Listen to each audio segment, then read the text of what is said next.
Hello students, I welcome you once again to this channel Prabhavi competition. अब मैं सबका स्वागत करता हूं दोस्तों। आशा और उम्मीद करता हूं कि आप सभी अच्छे होंगे। तैयारी भी आपकी बहुत अच्छे से चल रही होगी दोस्तों। जैसा कि स्क्रीन पे देख सकते हैं कि एडुटेरिया का बिल्कुल लेटेस्ट हम लोग बिहार का करंट अफेयर कवर कर रहे हैं। इसमें एक वीडियो ऑलरेडी मैंने बनाई हुई है, बिल्कुल लेटेस्ट है। जुलाई 2023 से लेकर अक्टूबर 2024 तक का इसमें कवरेज है। अगर आप 70th बीपीएससी की एग्जामिनेशन देने जा रहे हो या फिर upcoming teacher recruitment exam, Bihar SI वगैरह जो भी एग्जाम आप दोगे उसमें बहुत ज़्यादा हेल्प करेगा। तो इसका फटाफट 100 हमने ऑलरेडी कवर कर लिया है। Now today will be covering paper editorial news. ठीक है, पेपर का एडिटोरियल न्यूज़ से रिलेटेड जो है वो कवर करेंगे इस पर्टिकुलर वीडियो में। चलिए स्टार्ट करते हैं। स्टार्ट करने से पहले कहूँगा कि चैनल पे नए हैं तो जरूर सब्सक्राइब कर लीजिए। बेल आइकन को भी प्रेस कर लेंगे तो हमारे लेटेस्ट वीडियोस का नोटिफिकेशन आपको मिलता रहेगा। सबसे पहले देखेंगे हम बापू टावर के बारे में। सो बापू टावर न्यूज़ में इसलिए आया क्योंकि इसका जो है इनॉग्रेशन हो गया है।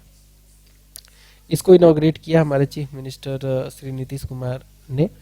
तो महात्मा गांधी को ये डेडिकेटेड बापू टावर है, महात्मा गांधी को डेडिकेटेड है। 2 अक्टूबर को ये पर्टिकुलरली इसका इनॉग्रेशन हो गया है। ठीक है, इसका इनॉग्रेशन हो गया है। काफ़ी ऊंचा है ये। ठीक है, इंपॉर्टेंट फैक्ट्स देखेंगे तो कहता है कि this building is built on 7 acres of land. कितने लैंड पे बनाया गया है? 7 एकड़ के लैंड पे बनाया गया है, जो कि अच्छा खासा लैंड है। ठीक है, अच्छा खासा लैंड इसमें कवर किया गया है। एंड इसका हाइट जो है वो 102 फीट है। हालांकि कहीं कहीं कई सारे न्यूज़पेपर में 120 फीट का भी दावा किया जा रहा है, बट प्रिसाइजली जो कह सकते हैं कि 101.87 यानी कि 102 लगभग के आसपास का ये हाइट है इसका। और कोनिकल बिल्डिंग, कोन जैसा शेप है कुछ इस प्रकार से, कोन जैसा इसका कोन जैसा शेप है। ठीक है, सॉरी, कोन जैसा होता है ना।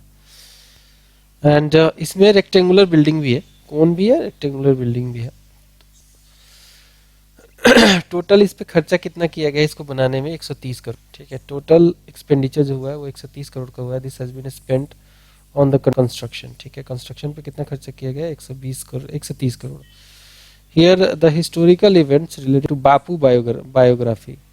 बापू के महात्मा गांधी के कह सकते हैं कि लाइफ इंसिडेंट जो हुए हैं उनके मेजर जो हिस्टोरिकल इवेंट्स है यहाँ पे डिपिक्ट किया गया है। उनके थॉट, उनका रोल जो है फ्रीडम स्ट्रगल में रहा है उसके बारे में बताया गया है। उनका जो अटैचमेंट है बिहार को लेकर वो सब भी इसमें बापू के आइडियल्स वगैरह इसमें बेटर तरीके से डिप्लॉय किया गया है, इसमें हाईलाइट किया गया। So along with this Bapu tower, the Bapu tower website also has been launched. ठीक है, इसके अलावा जो है कह सकते हैं कि बापू टावर वेबसाइट भी लॉन्च किया गया। बापू टावर तो लॉन्च किया ही गया है, इसके अलावा जो बापू टावर वेबसाइट भी लॉन्च किया गया। तो आप वेबसाइट भी जाके यहाँ पे इसको एक्सेस कर सकते हैं। Copper been coated on its outer surface. ठीक है, ये जो टावर बना है उसके आउटर सरफेस पे पूछा जा सकता है किस मेटल का जो है कोट लगाया गया, कॉपर का लगाया गया है। 7वां पॉइंट कहता है कि due to the reaction of oxygen, copper जो है रिएक्ट करता है ऑक्सीजन और नाइट्रोजन के साथ। This copper mask can undergo a beautiful transformation into rainbow colours. ठीक है, ब्यूटीफुल ट्रांसफॉर्मेशन होता है इसका रेनबो कलर में, which increases the aesthetic appeal of tower. Aesthetic appeal of tower को है ये इंक्रीज करता है। 5 रैम्प्स इसमें दिए गए हैं, 5 रैम्प्स जो है इसमें दिए गए हैं। रैम्प 1 जो है ये बताता है गांधी के अराइवल के बारे में। बिहार में जब गांधी जी आए थे तो चंपारण में आए थे 1913 में, चंपारण 1917 में चंपारण सत्याग्रह जो है इन्होंने चलाया था 3 कठिया सिस्टम के में। रैम्प 2 जो है it shows the impact of second world war on India and Bihar के बारे में क्विट इंडिया मूवमेंट में। तो सेकेंड वर्ल्ड वार 1939 में स्टार्ट हुआ था। हमारे इंडिया में जो है जितनी भी मिनिस्ट्री थी उन्होंने जो है रिजाइन कर दिया था। क्विट इंडिया मूवमेंट उसके बाद चलाया गया था 1942 में जब क्रिप्स मिशन फेल हो गया था। रैम्प 3 जो है इट इज़ अबाउट गांधी का जिन्ना का जो बातचीत हुआ था उसके बारे में है। शिमला कॉन्फ्रेंस, नुआखाली विजिट, जब काफ़ी दंगे हो रहे थे नुआखाली में तब गांधी जी जो गए थे वहाँ पे उसको पेसिफाई करने के लिए। 4th जो रैम्प है वो कहता है गांधी के बारे में, गांधी इन बिहार के बारे में, Gandhi ji prayer meeting, Mountbatten Gandhi की मीटिंग, ये सब इसके बारे में बताता है। रैम्प 5 जो है it is about Gandhi ji as a source of inspiration, Gandhi as a icon के बारे में ये बताता है। ठीक है, इसके बारे में बताता है। अब देखेंगे third Asian world water bird census हुआ 2024 का, इसका रिजल्ट आया है। Third Asian water bird census हुआ है, इसका रिजल्ट आया, इसको देख लेंगे। So environment forest and climate change के मिनिस्टर हैं हमारे प्रेम कुमार, ठीक है। इन्वायरमेंट फॉरेस्ट और क्लाइमेट चेंज के मिनिस्टर है प्रेम कुमार। इन्होंने इस पर्टिकुलर रिपोर्ट को रिलीज किया on the of the third Asian water bird census है, तीसरा नंबर का है 2024 में। This survey was conducted in 84 wetlands in 28 district. 84 wetland अभी टोटल है भारत में, उन सभी में सर्वे किया गया 84 वेटलैंड में, ठीक है, 28 डिस्ट्रिक्ट में। और ये वेटलैंड जो है कह सकते हैं कि ये वेटलैंड कहीं ना कहीं रामसर साइट्स भी हैं। इंपॉर्टेंट पॉइंट क्या निकल के आया, इंपॉर्टेंट पॉइंट देखेंगे क्या निकल के आया। कहा जा रहा है कि 237 स्पेसी जो है वाटर बर्ड की ये पाई गई है बिहार में। तो ये इंपॉर्टेंट फिगर है, आपके एग्जाम में आ सकता है। कितनी स्पेसी हैं, तो 237 स्पेसी पाए गए हैं, प्रजाति जैसे कहते हैं वाटर बर्ड की, कहाँ पे, बिहार में। Out of these 19 species are endangered, ठीक है। इंडेंजर्ड स्पेसी ऐसी होती है जो कि खतरे में है बिल्कुल। इसमें से भी कहे तो a total of 80,246 birds have been found Bihar में, टोटल बिहार की बात कर रहे हैं। तो 80,246 बर्ड्स पाई गई हैं। And some endangered species are greater adjutant, एक बर्ड है common pochard, sarus crane, black capped kingfisher, falcated duck, ये जो है ये सभी जो है पाई गई हैं जो कि इंडेंजर्ड है। इसके अलावा बात करें दोस्तों, माइग्रेटरी बर्ड्स जो है यहाँ पे आती हैं, they are also endangered by agricultural expansion. होता क्या है कि जब आप हैबिटेट लॉस करा देते हो, जंगल वगैरह को जो है कन्वर्ट करते हो एग्रीकल्चरल फील्ड में, तो हैबिटेट लॉस होता है। तो इससे क्या है, माइग्रेटरी जो बर्ड होती है वो इंडेंजर्ड हो जाती हैं। एक्सेसिव फिशिंग भी बहुत डेंजरस होता है बर्ड के लिए, क्योंकि एक्सेसिव फिशिंग से क्या करते हैं, अब छोटे छोटे बर्ड जो कि प्रे होती हैं इन माइग्रेटरी बर्ड्स की, वो भी खत्म हो जाती है। तो प्रे खत्म होगा, फूड खत्म होगा, तो ऑटोमेटिकली जो है वो एक्सटेंशन में आ जाती हैं वैसी कैटेगरी के बर्ड्स जो होती हैं। वेटलैंड का pollution is one of the again reason. Sixth कहता है कि apart from the number of birds the habitat and the threat to them were also assessed. दो नए रामसर साइट और ऐड हुए हैं बिहार में, बहुत इंपॉर्टेंट है, ठीक है। दो नए रामसर साइट जो है बिहार में और ऐड हो गए हैं। तो दो वेटलैंड जो है साइट्स फ्रॉम बिहार, एक तो नागी है, दूसरा नकटी है। ये दोनों मैन मेड जो है ये दोनों साइट्स हैं, डैम बना के इनको डेवलप किया गया था। तो यहाँ पे बर्ड एक्टिविटी काफ़ी देखी जाती है, तो एक वेटलैंड साइट बन गए हैं दोनों रामसर के, ठीक है। तो अब बिहार में टोटल रामसर साइट कितनी हो, 3। एक तो कांवर ताल है ही, कांवर ताल जो है वो तो है ही, वो पहला था, फर्स्ट था ये, 2020 में इसको बना दिया गया था first Ramsar site. Ramsar site convention की बात करें तो रामसर कन्वेंशन जो हुआ था, रामसर एक शहर है ईरान में, वहाँ पे ये साइन हुआ था। ये जो इम्पोर्टेंट वेटलैंड्स हैं उनको कंजर्व करने के लिए लाया गया था 1971 में। इंडिया इसका मेंबर है। इमीडिएटली नहीं ज्वाइन किया था, थोड़ा लेट ज्वाइन किया था, खैर। तो ये जो नागी नकटी डैम है, दोनों बर्ड सेंचुरी जो है मैन मेड है, ये जमुई डिस्ट्रिक्ट में पड़ता है, जमुई डिस्ट्रिक्ट में। It is located in the झांझा फॉरेस्ट रेंज। जमुई डिस्ट्रिक्ट में भी बात करें तो झांझा फॉरेस्ट रेंज में इसका लोकेशन है। नागी वेटलैंड जो है, Nagi wetland were created by damming the Nagi river, and इसका जो एरिया है वो 791 हेक्टेयर है। According to Asian water bird census जो कि 2023 में हुआ था, उसके हिसाब से 7,844 यहाँ पे बर्ड्स रिपोर्ट किए गए थे। और 1984 में the wetland was designated as the bird sanctuary. 1984 में इसको जो है डेजिग्नेट कर दिया गया था बर्ड सेंचुरी के तौर पे। अब अगर हम बात करें नकटी वेटलैंड की, तो ये भी रामसर साइट बन गया है। So it is located in the Jamui district again, अगल बगल में ये मैन मेड है। ये भी एरिया जो है इसका थोड़ा सा कम है नागी से, 373 हेक्टेयर में ही फैला हुआ है। According to Asian water bird जो सेंसस हुआ था 2023 में, यहाँ पे बर्ड की संख्या भी अच्छी खासी है, 6,938। Having globally threatened species including the endangered Indian elephant, Elephas maximum indicus इसका नाम है, एंड वल्नरेबल नेटिव कैटफिश भी यहाँ पाई जाती है। 1984 में इस वेटलैंड को डिजिग्नेट कर दिया गया था बर्ड सेंचुरी, सेम जैसा कि नागी को किया गया था। तो जैसे मैंने शुरू में ही बताया था, बिहार का पहला जो वेटलैंड साइट था वो कांवर लेक था, जो कि बेगूसराय डिस्ट्रिक्ट में पड़ता है। इसको 2020 में कांवर लेक को फर्स्ट जो है बिहार का रामसर साइट बनाया गया था। कांवर लेक के बारे में एक और बहुत बड़ी इंफॉर्मेशन है कि ये एशिया का लार्जेस्ट ऑक्सबो लेक है, यानी कि गोखुर, जैसा कि खुर होता है ना बैल का, गाय का, उस तरीके का शेप है इसका। गोखुर लेक कुछ इस तरीके से है, ठीक है। ये बूढ़ी गंडक नदी के ऊपर ये लोकेटेड है, बना हुआ है। अब देखेंगे हम श्री सुशील मोदी जी के बारे में। सुशील मोदी जी का देहांत हो गया है, अनफॉर्चुनेट है काफी। तो श्री सुशील मोदी जी जो हमारे फॉर्मर डिप्टी सीएम रह चुके हैं बिहार के, he has passed away on 13 मई 2024 को। कैंसर की वजह से इनकी मृत्यु हो गई, कैंसर से पीड़ित थे और he is come to this disease. Birthday इनका पड़ता है, बर्थ जो है इनका 1952 में पटना में हुआ था 5 जनवरी को। He was elected as the legislative assembly के मेंबर चुने गए थे पहली बार पटना से ही 1990 में। पटना सेंट्रल अभी ये कुम्हरार सीट है, ठीक है। He was elected to the Lok Sabha from Bhagalpur first time 2004 में, ये भागलपुर से लोकसभा के लिए चुने गए थे। He become the deputy CM of Bihar in 2005 and in December 2020 he was elected as the Rajya Sabha member also. He was general secretary of course of Patna University Students Union के थे, 1973 में चुने गए थे।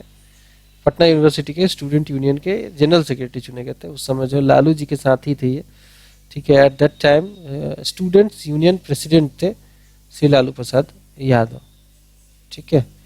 स्टूडेंट यूनियन के president कौन थे? ये थे लालू यादव, और ये सेक्रेटरी थे, जनरल सेक्रेटरी। इसीलिए लालू यादव कई बार बोलते हैं junior to me. So he wrote a book named Lalu Leela. Lalu Leela Lalu Prasad Yadav के ऊपर इन्होंने लिखी थी। And he was all India general secretary of Akhil Bharatiya Vidyarthi परिषद के 1983 से 86 तक के जनरल सेक्रेटरी थे। He was arrested 5 times during emergency, ठीक है। बुक पब्लिश किया है इन्होंने, एक तो लालू लीला तो हो ही गया, और बुक की बात करें तो ये क्या बिहार भी असम बनेगा, एक बुक है। और इसका एक और बुक है इनका, ये है आरक्षण। पटवा टोली काफी चर्चा में आया दोस्तों। पटवा टोली इसलिए आया क्योंकि इसके ऊपर एक मूवी बनी थी यहाँ के बुनकरों के ऊपर, और वो ऑस्कर में नॉमिनेट हुई थी। ऑस्कर कह रहा हूँ, यूनेस्को अवार्ड मिला उसको। सो पटवा टोली विलेज जो है गया में पड़ता है, बिहार में। गया में पड़ता है बिहार में। It is recognised as an IIT factory के तौर पर इसको रिकॉग्नाइज किया, क्योंकि यहाँ के हर घर से लगभग जो है एक आईआईटी मिल जाएगा आपको। सो इन दिस विलेज कह सकते हैं approximately every household having IIT entrance qualifier. हर घर में आपको आईआईटी क्वालिफायर मिल जाएगा। जितेंद्र पटवा जो थे, he was the first IIT qualifier village. इनके गांव से पहले आईआईटी क्वालिफायर थे जिन्होंने बाकी जो है गांव वालों को इंस्पायर किया। स्टूडेंट्स गेटिंग हेल्प फ्रॉम वृक्ष वेदा and providing free education for IIT entrance exams since 2013. Free library जो है it has been opened here. Free library भी पटवा टोली में खोली गई है।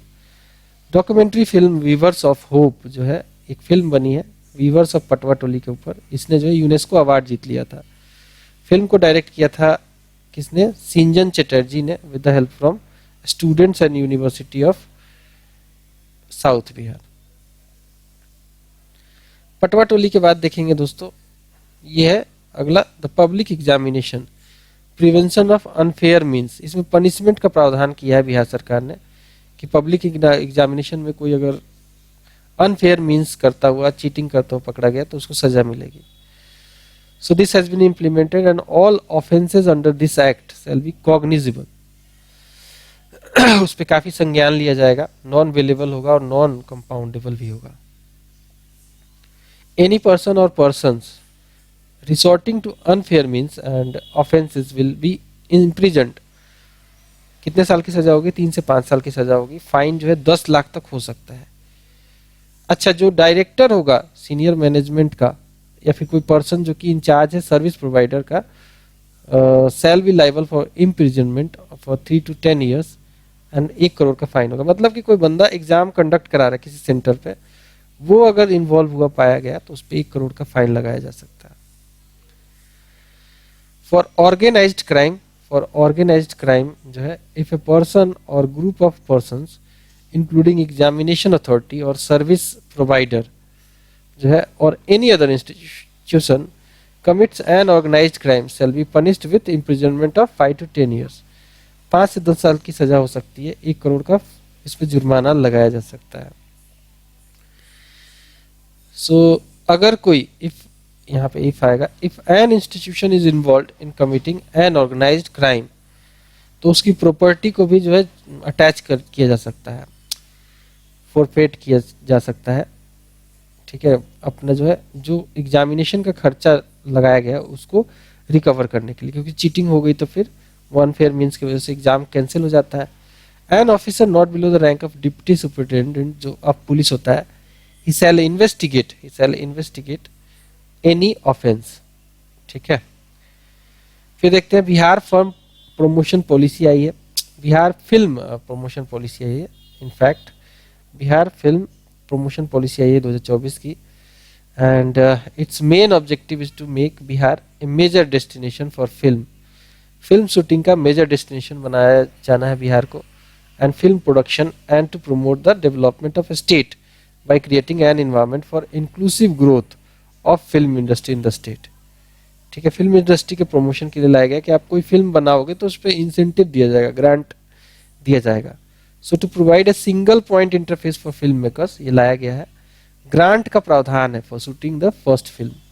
अगर कोई पहली बार बिहार में शूटिंग कर रहा है, कोई भी फिल्म, हिंदी भोजपुरी कोई सी भी फिल्म शूटिंग कर रहा है, तो उसके शूटिंग का मतलब वो फिल्म बनाने का जितना खर्चा आएगा उस खर्चे का 25% या फिर 2 करोड़ या फिर 25%, जो भी कम हो, मतलब 2 करोड़ से ज्यादा नहीं दिया जाएगा, वो उसको दे दिया जाएगा अगर 50% से ज्यादा शूटिंग जो है बिहार में हुई है उस फिल्म की.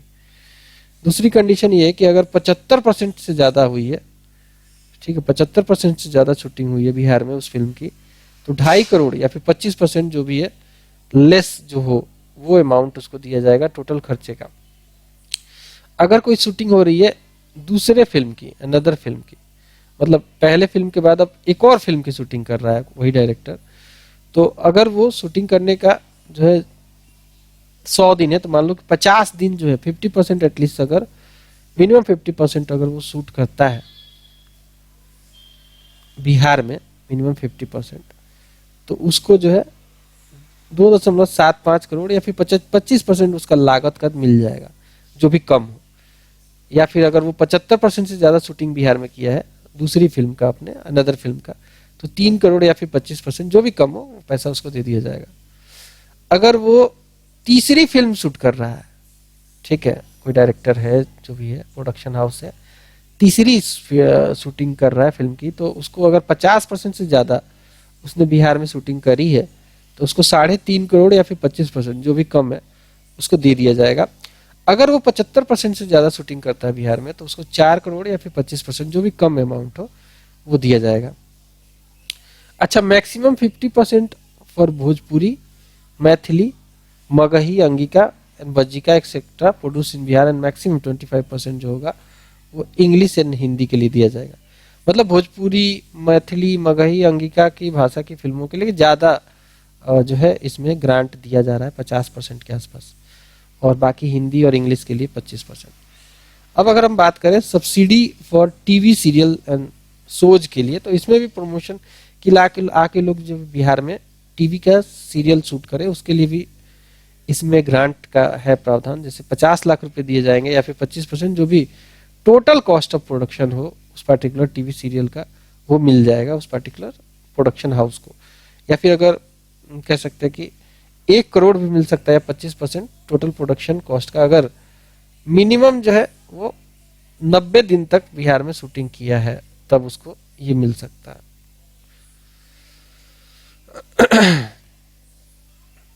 अब अगर हम बात करें subsidy for OTT, over the top, जैसे कि अमेजन है, अमेजन प्राइम जिसे कहते हैं, ओटीटी है ये.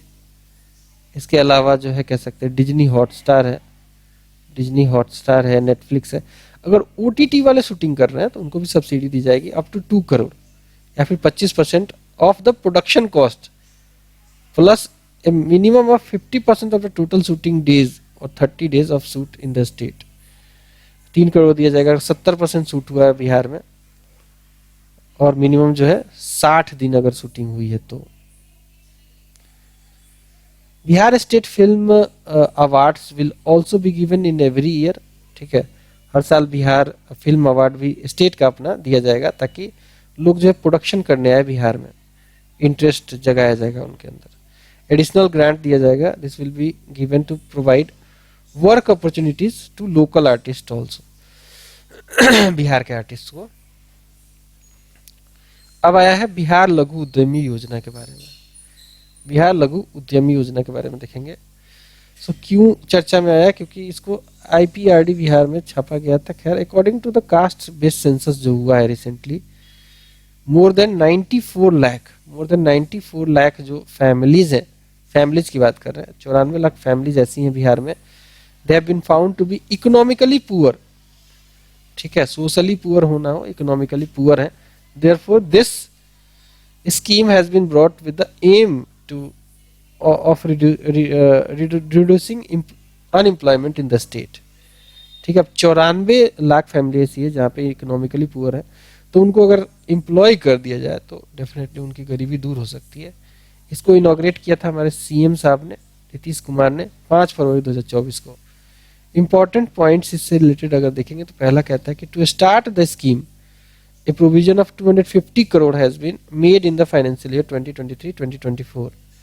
2023-24 में 250 करोड़ का प्रावधान दिया गया है एंड 1000 करोड़ का 2024 में दिया जाएगा। Under the scheme each beneficiary will be given a grant of up to rupees 2 lakh for self employment, ठीक है। हर एक जो बेनिफिशियरी है उसको 2 लाख रुपए दिया जाएगा सेल्फ एम्प्लॉयमेंट के लिए, और वो भी जो है 3 किस्तों में मिलेगा। एक तो है फर्स्ट इंस्टॉलमेंट 25%, सेकेंड जो है 50%, और थर्ड इंस्टॉलमेंट जो होगी वो होगी 25% की। तो 25, 50 और 25 का जो है इंस्टॉलमेंट 3 इनको मिलेगा। इसमें सिर्फ और सिर्फ जो बिहार के रेसिडेंट है वही एलिजिबल होंगे, सिर्फ और सिर्फ जो बिहार के रेसिडेंट हैं वही लोग एलिजिबल होंगे, बाकी स्टेट वाले नहीं एलिजिबल होंगे। एंड एज जो होना चाहिए बेनिफिशियरी का, it should be 18 to 50 years age होना चाहिए, डेट ऑफ एप्लीकेशन, ठीक है। जिस डेट को एप्लीकेशन डाल रहा है 18 से 50 साल से के बीच का एज होना चाहिए। और एक और कंडीशन है कि जो फैमिली है उसकी बेनिफिशियरी की, उसका 1 महीने का जो इनकम है वो 6000 से ज्यादा नहीं होना चाहिए। 6000 से ज्यादा अगर होगा तो उसको ये बेनिफिट नहीं मिलेगा 2 लाख रुपए का। आईआईटी पटना ने Bihar state disaster management authority के साथ मिलकर एक नीतीश डिवाइस बना लिया है। नीतीश डिवाइस जो है ये आईआईटी पटना और Bihar state disaster management authority के साथ मिलकर बना है।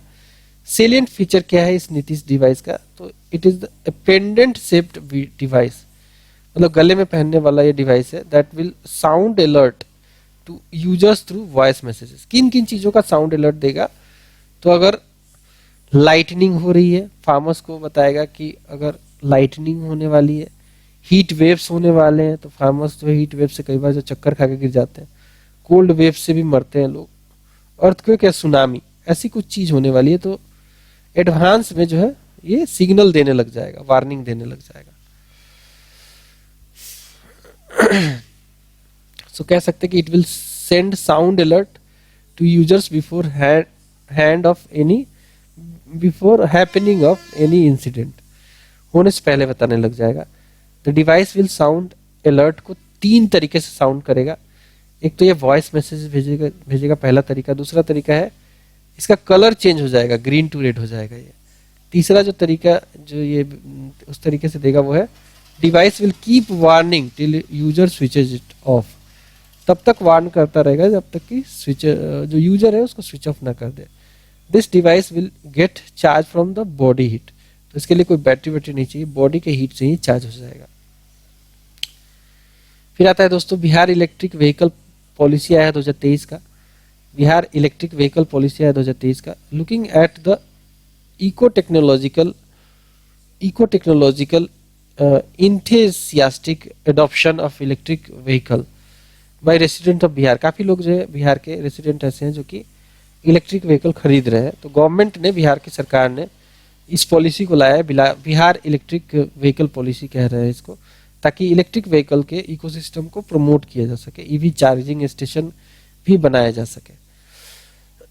ऑब्जेक्टिव क्या है इस पॉलिसी का, to make Bihar a model state, model state बनाना है बिहार को। Model state are those state जिसको बाकी स्टेट फॉलो करती हैं for developing an electric vehicle transport ecosystem. Second number पे कहता है कि to encourage startups and investment in the field of electric mobility and associated support sectors, data analytics, IT R&D वगैरह में यूज हो। Third कहता है कि to improve the quality of the environment by reducing air pollution, quality of environment को improve किया जाएगा, air pollution को कम किया जाएगा। मिशन क्या है इसका? मिशन है to drive a longer sustainable transport ecosystem. इसका मिशन है to drive a longer sustainable transport ecosystem with a focus on ensuring maximum availability of electric vehicles in Bihar by 2018। Bihar by 2018। गोल क्या है इसका? गोल है to ensure that 50% जो है of new vehicles purchased and registered in Bihar are electric vehicle by 2028। 2028 तक जितने भी vehicle खरीदी जाए आउट ऑफ 100 व्हीकल 15 जो है इलेक्ट्रिकली एम्पावर्ड हो, EV हो, इलेक्ट्रिक व्हीकल हो। छठा नंबर कहता है, छठा नंबर जो है गोल से रिलेटेड है, कहता है कि परचेज इंसेंटिव जो है 5,000 रुपये का दिया जाएगा अगर कोई बंदा 2 व्हीलर खरीद रहा है। पर किलोवाट आवर के हिसाब से 5-5 हजार रुपये मिलता रहेगा। और ये जो है 10,000 इन केस ऑफ SC/ST दिया जाएगा। फॉर द कंडीशनल है for the 10,000 vehicles, initial purchase पे 10,000 व्हीकल पे ही मिलेगा, उससे आगे नहीं मिलेगा। सातवां नंबर कहता है कि 50% रिबेट मिलेगा अगर कोई बंदा खरीद रहा है 3 व्हीलर्स को, 3 व्हीलर्स को खरीद रहा है तो उसको जो है मोटर व्हीकल टैक्स में 50% का रिबेट दिया जाएगा।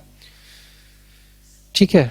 और आठवां नंबर कहता है कि परचेज अगर कोई करता है इंसेंटिव, कोई खरीदता है 4 व्हीलर, तो 4 व्हीलर के केस में उसको 10,000 रुपये का जो है पर किलोवाट आवर के हिसाब से जो है इसको एग्जेम्पशन मिलेगा, इंसेंटिव मिलेगा। मैक्सिमम कह सकते हैं कि 1,25,000 रुपये तक का उसको मिलेगा। फॉर SC/ST ये जो है 1.5 लाख रुपये होगा। ये 1,000 व्हीकल तक ही सीमित है। इनिशियल 1,000 व्हीकल कोई बिकती है तो उतने तक ही मिलेगा, उसके बाद नहीं मिलेगा। इसके अलावा बोले कि 75% रिबेट है मोटर व्हीकल टैक्स में अगर कोई हेवी इलेक्ट्रिक मोटर व्हीकल आता है, जैसे बस या फिर गुड कैरेज हो जो कि इलेक्ट्रिक व्हीकल हो, तो वहां पे 75% का रिबेट दिया जाएगा। Government shall endeavour to establish a network of both private and public charging station खोले जाए, क्योंकि इलेक्ट्रॉनिक व्हीकल खरीदना बहुत बड़ा बात नहीं है। बड़ी बात तब है कि भाई इसको चार्ज कहाँ करेंगे। मान लीजिए आप निकले 150 किलोमीटर ट्रेवल करना है, 50-70 किलोमीटर के आसपास आपका बैटरी डिस्चार्ज हो जाएगा, तो कोई पावर स्टेशन तो होना चाहिए, चार्जिंग स्टेशन होना चाहिए, तो उसको डेवलप करना पड़ेगा।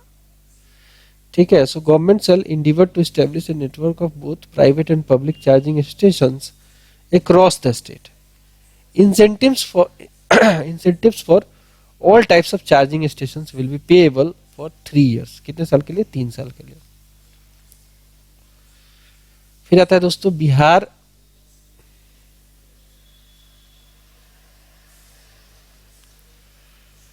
अगला आता है दोस्तों Bihar IT information technology policy 2024।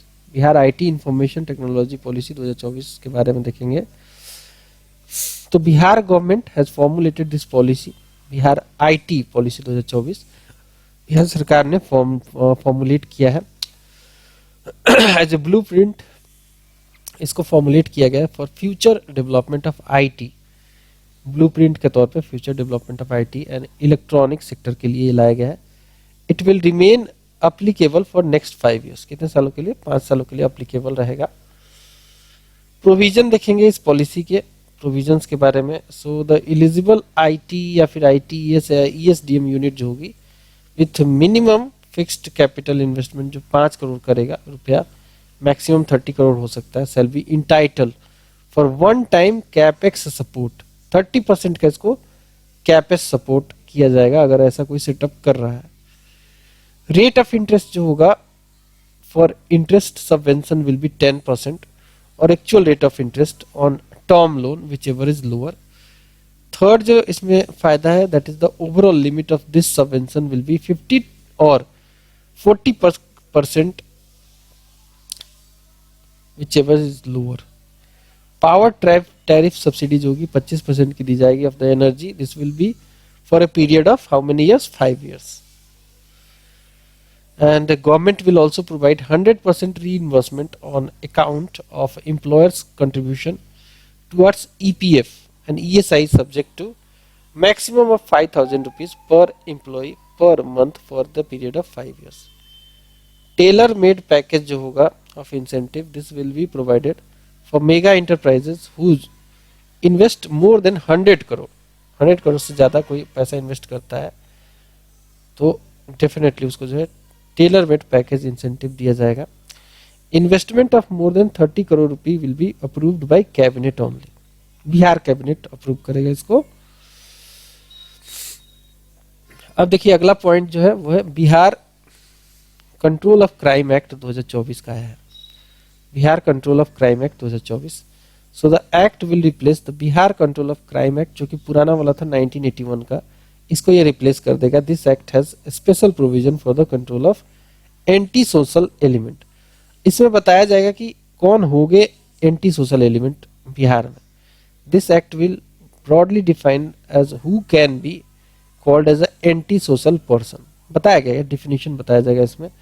District magistrate को पावर दिया गया है, ही कैन ऑर्डर बैनिशमेंट और exile of a person from the area to another place. अगर कोई बंदा जो है पता चल गया कि मैं एंटी सोशल है तो डीएम उसे उस जगह से हटा के दूसरे जगह पे रहने को बोलेंगे. The accused can go in appeal before the commissioner of the division concerned. Forcible removal हो सकता है इसमें externed anti social element in case of contravention of order and detention. Power to search and seize to any police officer not below the rank of inspector of police दिया जाएगा. Such officer will report to district magistrate and DM for the disposal of any such property seized. अब देखते हैं Bihar police safety measures enforcement act आया है 2024 का. So to provide for the public safety measures at establishment in the state, ये लाया गया है. इट इनेबल्स द गवर्नमेंट को ये इनेबल कर रहा है to have access to public surveillance system to maintain the visual record of offenders in order to prevent, track and detect the crime. ठीक है, क्राइम को कम करने के लिए जो है ये लाया गया है.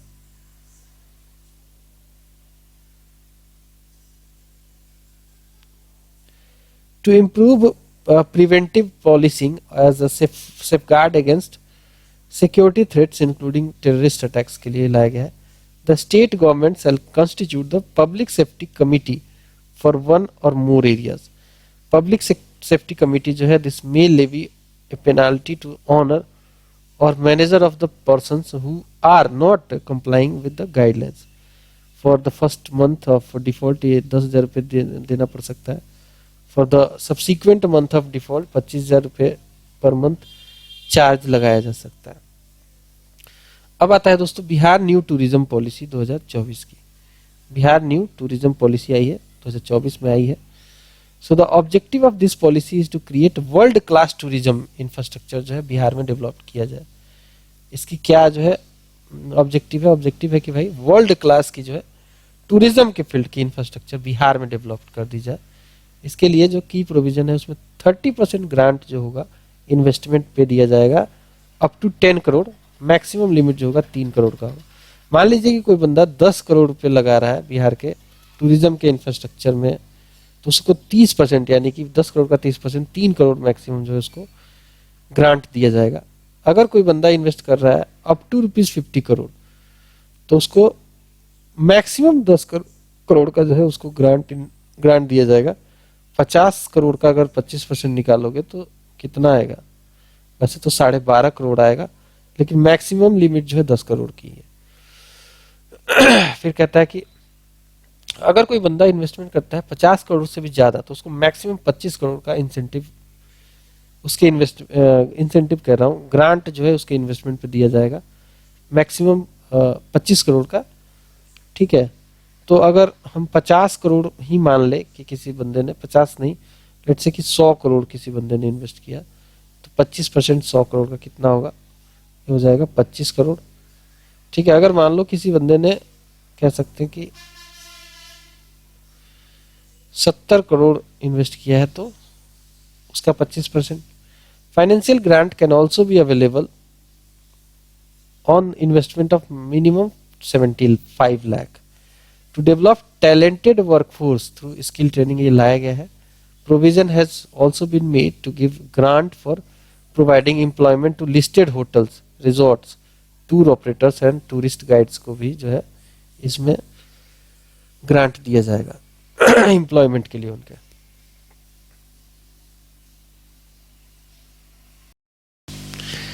चलिए अब हम देखते हैं मुख्यमंत्री उद्यमी योजना के बारे में। To include employed unemployed youth of Bihar, to include unemployed youth of Bihar state in the mainstream, उनको नौकरी देना जरूरी है। नौकरी ना मिले तो उनको इस तरीके से एम्पावर कर दो कि उद्यमी बन जाए, बिजनेस करने लग जाए, to provide self employment and for their economic upliftment, ये लाया गया था। इसमें उद्यमी योजना में एक तो है मुख्यमंत्री शेड्यूल कास्ट शेड्यूल ट्राइब उद्यमी योजना, दूसरे नंबर पे है मुख्यमंत्री एक्सट्रीमली बैकवर्ड क्लासेस उद्यमी योजना, तीसरे नंबर पे है मुख्यमंत्री महिला उद्यमी योजना, चौथे पे है मुख्यमंत्री युवा उद्यमी योजना और पांचवे पे है मुख्यमंत्री माइनॉरिटी उद्यमी योजना। क्वालिफिकेशन क्या होना चाहिए अगर आपको इस योजना से जुड़ना है? तो the applicant should be a permanent resident of Bihar, number 1 कि भाई बिहार का परमानेंट रेसिडेंट हो। नंबर 2 एटलीस्ट वो जो है 10+2 पास हो या फिर इंटरमीडिएट जिसे कहते हैं पास हो, या फिर ITI पॉलिटेक्निक का डिप्लोमा हो या फिर उसके इक्विवेलेंट कोई भी ऐसी चीज उसने कर रखी है। एज लिमिट जो है इसमें एज लिमिट रखा गया 18 से 50 साल तक का। The upper limit the unit should be proprietorship form होना चाहिए या पार्टनरशिप फॉर्म होना चाहिए या फिर LLP हो या फिर प्राइवेट लिमिटेड कंपनी हो। The applicant will only setup the project in his own district, ऐसा नहीं कि अपने डिस्ट्रिक्ट से हटके किसी और डिस्ट्रिक्ट में प्रोजेक्ट लगाने लग गया। फाइनेंशियल एड मिलेगा उसको to provide financial assistance of up to ₹10 lakh तक का मिल सकता है to the applicants for setting up and running the project selected by them, out of which 50% of the total project cost up to 5 lakh रुपए कह सकते हैं। This will be provided as a grant and remaining 50% जो होगा वो 5 लाख रुपए जो होगा this will be provided as a interest free loan, मतलब पैसा देना पड़ेगा बट इंटरेस्ट फ्री होगा with 1% interest in case of Yuva Udyami Yojana. This amount will be given in 3 instalment, total 10 lakh रुपए जो है 3 इंस्टॉलमेंट में दिया जाएगा। बिहार लॉजिस्टिक पॉलिसी आई है 2023 की। सो बिहार गवर्नमेंट ने रिलीज किया इस पॉलिसी को। एम क्या है इसका? To provide international standard infrastructure, international standard की इंफ्रास्ट्रक्चर देना इसका एम है and facilities for the industrial and social growth जो बिहार में हो, बिहार के ग्रोथ के लिए लाया गया है। इंसेंटिव अंडर दिस पॉलिसी क्या क्या इंसेंटिव मिलेगा? कैपिटल इन्वेस्टमेंट सब्सिडी जो होगी वो 20% दी जाएगी और फिक्स्ड कैपिटल इन्वेस्टमेंट मैक्सिमम जो है 25 करोड़ रुपए। इंटरेस्ट सबवेंशन मिलेगा 10% और actual rate of interest on term loan and maximum 60 crore rupees का जो मिल सकता है। इसके अलावा all incentives under Bihar industrial investment promotion policy 2016 के तहत जितनी भी थी वो दी जाएंगी। फोकस क्या क्या रहेगा? फोकस रहेगा भैया कि मॉडर्नाइज कर लिया जाए, ठीक है, बहुत सारी चीज़ों को, जैसे कि मल्टी मॉडल लॉजिस्टिक पार्क को मॉडर्नाइज किया जाए, इनलैंड कंटेनर डिपोट डेवलप और मॉडर्नाइज किया जाए, grade A warehouses, container freight station, logistic parks and cold chain facility को भी सेटअप या फिर मॉडर्नाइज किया जाए। नेक्स्ट आता है दोस्तों multi dimensional poverty in India since 2005-6, ये एक डिस्कशन पेपर है। So this paper has been prepared by Niti Aayog in collaboration with UNDP, United Nations Development Programme. This paper has been prepared by Niti Aayog in collaboration with UNDP। So इसके तहत Bihar performance जो है, बिहार का performance and status according to this paper, Bihar में 3.77 करोड़ लोग जो हैं बिहार की पॉवर्टी से बाहर निकले हैं। ठीक है, 3.77 करोड़ लोग जो है they have come out of the multi dimensional poverty Bihar में। एंड ये सेकेंड हाईएस्ट है, अगर गरीबी सबसे ज्यादा कम हुई है तो सेकेंड हाईएस्ट में आता है बिहार। फर्स्ट पे सबसे ज्यादा जो है जो गरीब निकले हैं मल्टी डायमेंशनल पॉवर्टी से 9 सालों में लास्ट, वो है Uttar Pradesh. Bihar with highest MPI value in national family health survey 2015-16, national family health survey 5वें नंबर का था। Experienced the largest decline in the head count ratio. Head count ratio क्या होता है कि मान लो कि 100 लोग हैं, उसमें से अगर 75 हेड काउंट है तो 75 लोग पॉवर्टी लाइन के नीचे रह रहे हैं। So in Bihar 2.25 crore people escaped from multi dimensional poverty over past 5 year. Last 5 सालों की बात करेंगे तो बिहार से 2.25 करोड़ लोग जो है पॉवर्टी से बाहर निकले, मल्टी डायमेंशनल वाली पॉवर्टी से। ये इस पोजीशन में भी, इस पर्टिकुलर 5 साल में भी हम दूसरे नंबर में इस डेटा के हिसाब से, क्योंकि नंबर 1 पे सबसे ज्यादा जो पुअर निकले हैं वो है उत्तर प्रदेश, वहां से 3.34 करोड़ जो है लोग मल्टी डायमेंशनल पॉवर्टी से बाहर निकले हैं। बिहार का अगर हम हेड काउंट रेशियो देखेंगे बिहार का अगर हम हेड काउंट रेशियो देखेंगे तो 2005-6 के हिसाब से ये था 78.28%, यानी कि बिहार में उस समय 100 में से 78 लोग जो है गरीब थे, एमपीआई में थे। 2015-16 में ये कम हो गया 51.89, 19-21 के बीच में 33.77 और प्रोजेक्टेड है 22-23 में और कम हो जाएगा, 26.59% हो जाएगा। हेड काउंट रेशियो जो है it is head count ratio is basically nothing but means a proportion of a population that lives below the poverty line.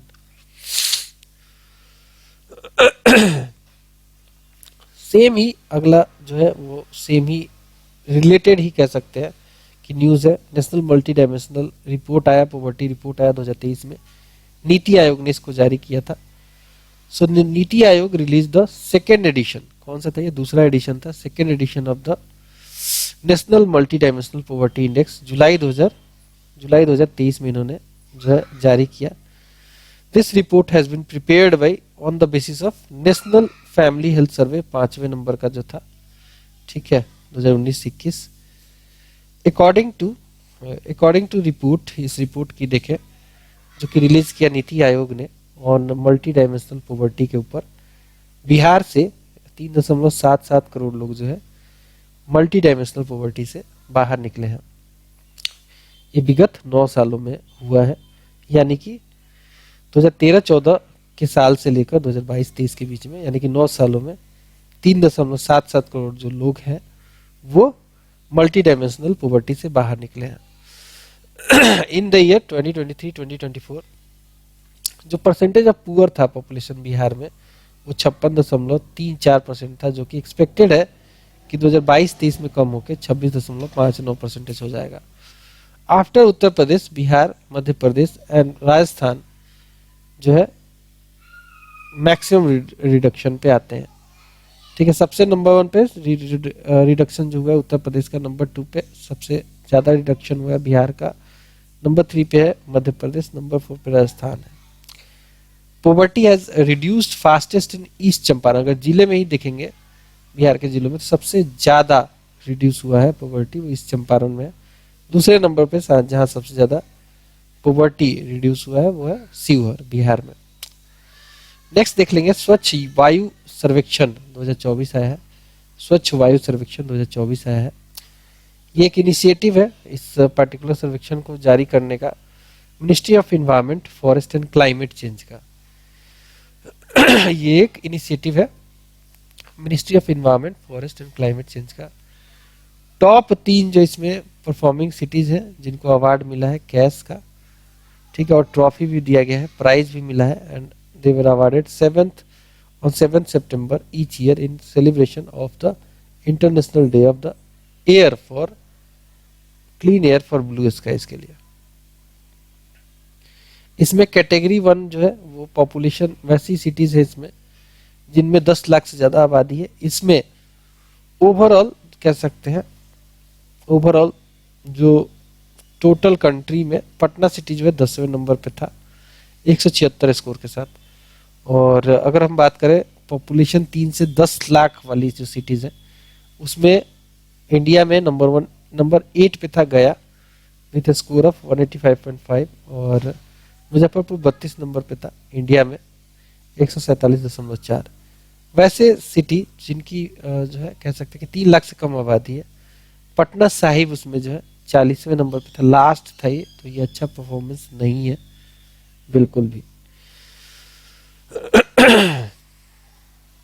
अब हम बात करेंगे स्वच्छ सर्वेक्षण की। वो एयर वाली थी, अब ये स्वच्छ सर्वेक्षण है। इसका जो सोर्स है वो union ministry of housing and urban affair से ये डेटा लिया गया है। सो बिहार गवर्नमेंट ने रिलीज किया है this policy aiming at providing international standard infrastructure facility for industrial and social growth Bihar state के लिए। सो बिहार रैंक किया है इसमें 15वें नंबर पे देश में। Patna has secured 77th rank among the 446 major cities, तो ये भी एक अच्छा जो है रैंक नहीं है। वैसी सिटीज हैं ये 446 जिनकी 1 लाख से ज्यादा आबादी है। Patna is the cleanest city of Bihar overall Bihar में, बट इन ओवरऑल रैंकिंग जो है ये स्टैंड करता है 262वें नंबर पे ये रैंक करता है। पटना का स्कोर जो है 6320.9 मार्क्स इसको मिला है आउट ऑफ 9500 में। पटना को एक सर्टिफिकेट दिया गया है, Patna received certification in garbage free city and water plus tag का भी इसको जो है सर्टिफिकेट दिया गया है। फर्स्ट सिटी है ये बिहार का जिसको गार्बेज फ्री सिटी और वाटर प्लस टैग दिया गया है। Patna also received 1 star garbage free rating and open defecation free, इसको सर्टिफिकेट भी मिला है फॉर ओडीएफ कह सकते हैं फ्री सिटी के तौर पे इसको दिया गया है। दोस्तों पटना ने एक्वायर किया 6th रैंक, पटना ने एक्वायर किया 6th rank among the cleanest Ganga town में। गंगा के किनारे जो शहर बसे हुए उसमें क्लीनेस्ट गंगा टाउन में पटना का 70.10 मार्क्स के साथ 6ठा रैंकिंग है। अदर सिटीज और उनका परफॉर्मेंस देखेंगे तो गया का जो परफॉर्मेंस है 272 है ओवरऑल, बक्सर जो है वो 299 रैंकिंग पे है, खगड़िया जो है 434 पे बहुत पीछे है। फिर आता है SDG index, sustainable development goal index जो है 4.2 2023-24 का है। So this is the 4th edition, 4था एडिशन है, एंड इसका मोटो जो लिया गया था वो था टुवर्ड्स विकसित भारत, ठीक है, sustainable progress inclusive growth. Release किया गया था नीति आयोग के द्वारा, इसमें इन कोलैबोरेशन था यूएनडीपी का, रिलीज किया गया नीति आयोग के द्वारा, बट कोलैबोरेशन रहा इसमें किसका, यूएनडीपी का कोलैबोरेशन था।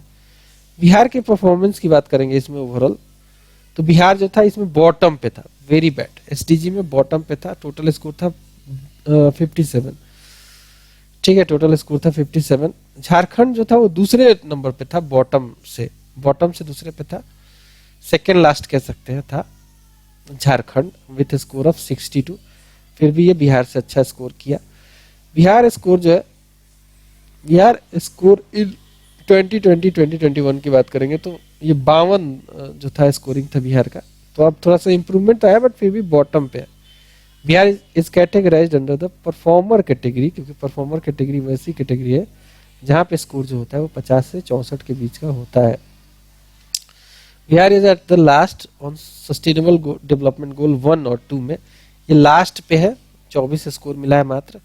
Children under 5 who are underweight वह total 41%, children under 5 who are stunted जिनका हाइट नहीं बढ़ा है वह 42.90। मैटरनल मोर्टालिटी रेट भी काफी हाई है, 1 लाख जो लाइव बर्थ महिलाएं देती हैं उसमें से उन महिलाओं में से 118 महिलाएं मर जाती हैं। अंडर 5 मोर्टालिटी रेट जो 30 है।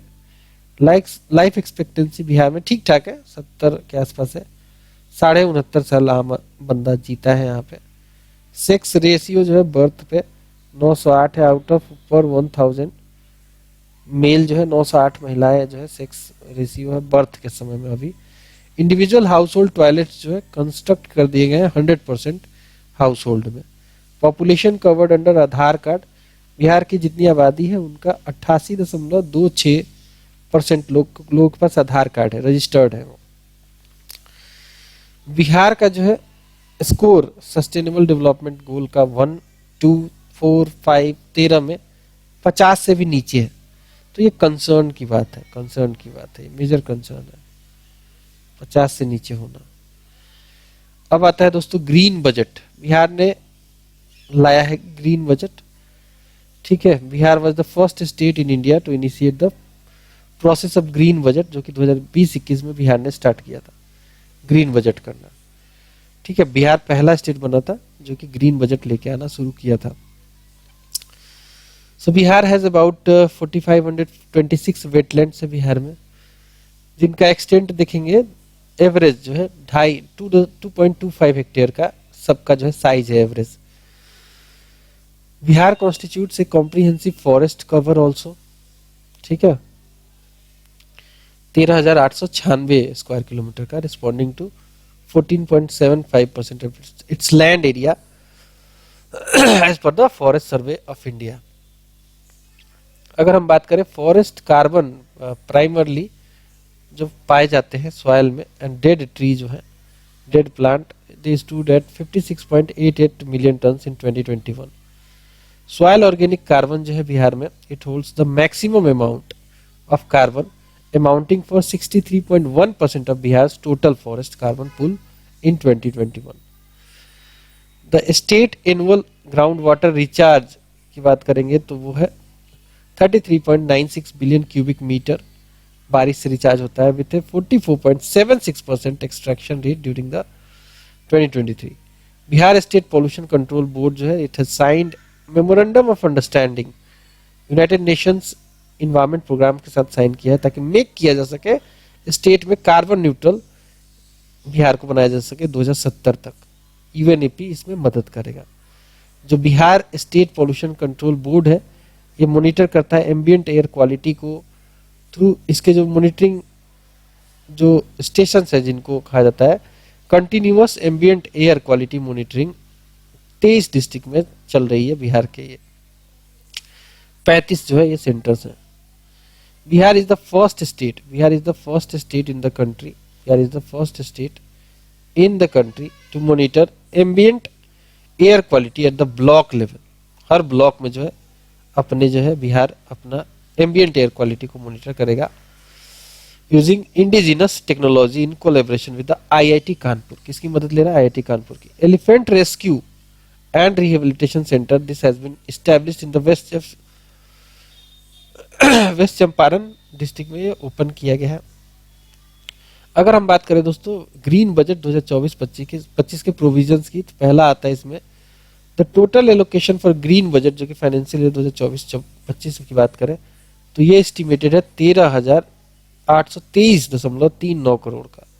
The share of green budget in the state GDP, state की जीडीपी में जो ग्रीन बजट का शेयर है वो 1.42% है, while the share of green budget in the total state budget 2024-25 में वो है 4.96%। बजट में 4.96%।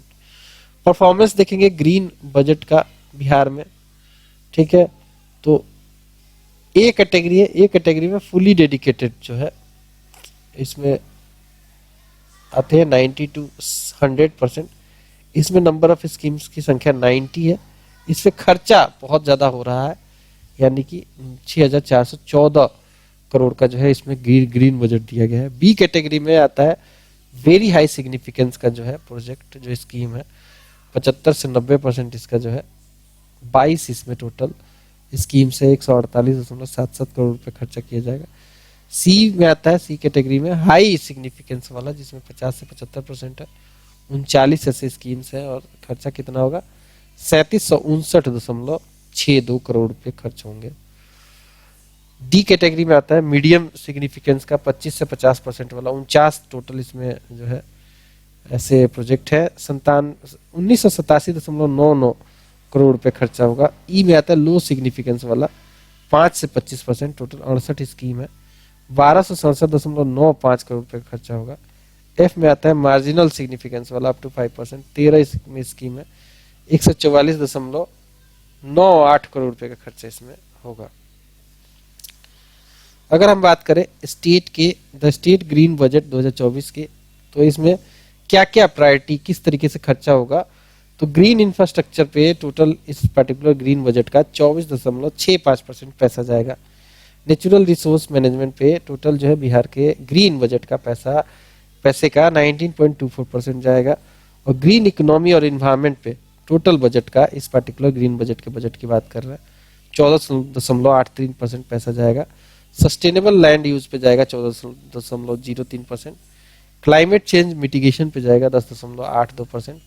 सैनिटेशन एंड वेस्ट मैनेजमेंट पे जाएगा 6.61%। एयर एंड वाटर पॉल्यूशन पे जाएगा 6.01%। बायोडाइवर्सिटी एंड इकोलॉजिकल कंजर्वेशन पे जाएगा 3.81% पैसा जाएगा। अब हम बात कर लेगा चाइल्ड वेलफेयर बजट की 2024-25 की। सो चाइल्ड बजट जो है it started in Bihar since 2013-14, 13-14 से ये स्टार्ट हुआ बिहार में। इन द लास्ट 10 ईयर्स की बात करें 2013-14 से लेकर 2022-23 के बीच में द एक्सपेंडिचर ऑन चिल्ड्रन जो है वो इंक्रीज हुआ है at the rate of 20.50% annually के हिसाब से, इतना इंक्रीज हुआ है। Some indicators for children from the sample registration system के हिसाब से वो कुछ इंडिकेशन है जिनको हमको देखना जरूरी है। तो बिहार में इन्फेंट मोर्टालिटी रेट जो है, मतलब कि 1000 बच्चे जब पैदा होते हैं उसके 1 साल के अंदर उसमें से 26 मर जाते हैं मेल में, और फीमेल में 29 मर जाती हैं। ग्रॉस इनरोलमेंट रेशियो देखेंगे 2021-22 का है, 1 से लेकर 8वीं कक्षा में जो है काफी अच्छा जो है इनरोलमेंट हुआ। 95.1% जो है मेल बच्चे जो है इनरोल हो जाते हैं, और 97.4% फीमेल बच्चियां जो है कह सकते हैं इनरोल हो जाती हैं, तो फीमेल ज्यादा है यहाँ पे। ग्रॉस इनरोलमेंट अगर देखेंगे 2021-22 में, ये 9वीं क्लास से 10वीं क्लास में 63.1% है मेल के लिए, और फीमेल के लिए है ये 66.8%। अगर वहीं हम बात करें ग्रॉस इनरोलमेंट रेशियो की 11वीं से 12वीं के लिए, तो ये 35.6% है मेल के लिए, फीमेल के लिए है 36.2%। ड्रॉप आउट रेट की बात करें प्राइमरी लेवल में तो 0-0 है दोनों का। Drop out rate upper primary level में ज्यादा है, 4% है मेल का, 5.2%, यानी कि फीमेल ज्यादा ड्रॉप आउट होती है मेल के कंपैरिजन में। अब देखेंगे मेजर अचीवमेंट्स के बारे में। So Bihar has seen a significant decline in the infant mortality rate. Bihar ने इन्फेंट मोर्टालिटी रेट जो है काफी डिक्लाइन देखा। 2015 में 42 था, मतलब 1000 बच्चे पैदा हुए, 1 साल के अंदर 42 मर गए, ये था 15 की स्थिति। अब ये स्थिति 27 पे आ गई है 2020 में, जो कि ठीक है। Bihar has also seen an unprecedented decline in the child mortality rate from 12 per 1000 live birth in 2015 to 6.9 per 1000 live birth in 2020। Full immunisation coverage जो है दिया जा रहा है बिहार के बच्चों को जिनकी उम्र 12 से 23 मंथ के बीच की है, सारा इम्यूनाइजेशन इनको दिया जा रहा है। This has been increase from 11.6%, जो कि नेशनल फैमिली हेल्थ सर्वे जो आया था दूसरे नंबर का 1998-99 से, अब ये बढ़ा के 71% पे आ गया है जब हमने ये डेटा देखा नेशनल फैमिली हेल्थ सर्वे का 5वां एडिशन देखा हमने, तो खूब इंक्रीज इसमें देखने को मिल रहा है।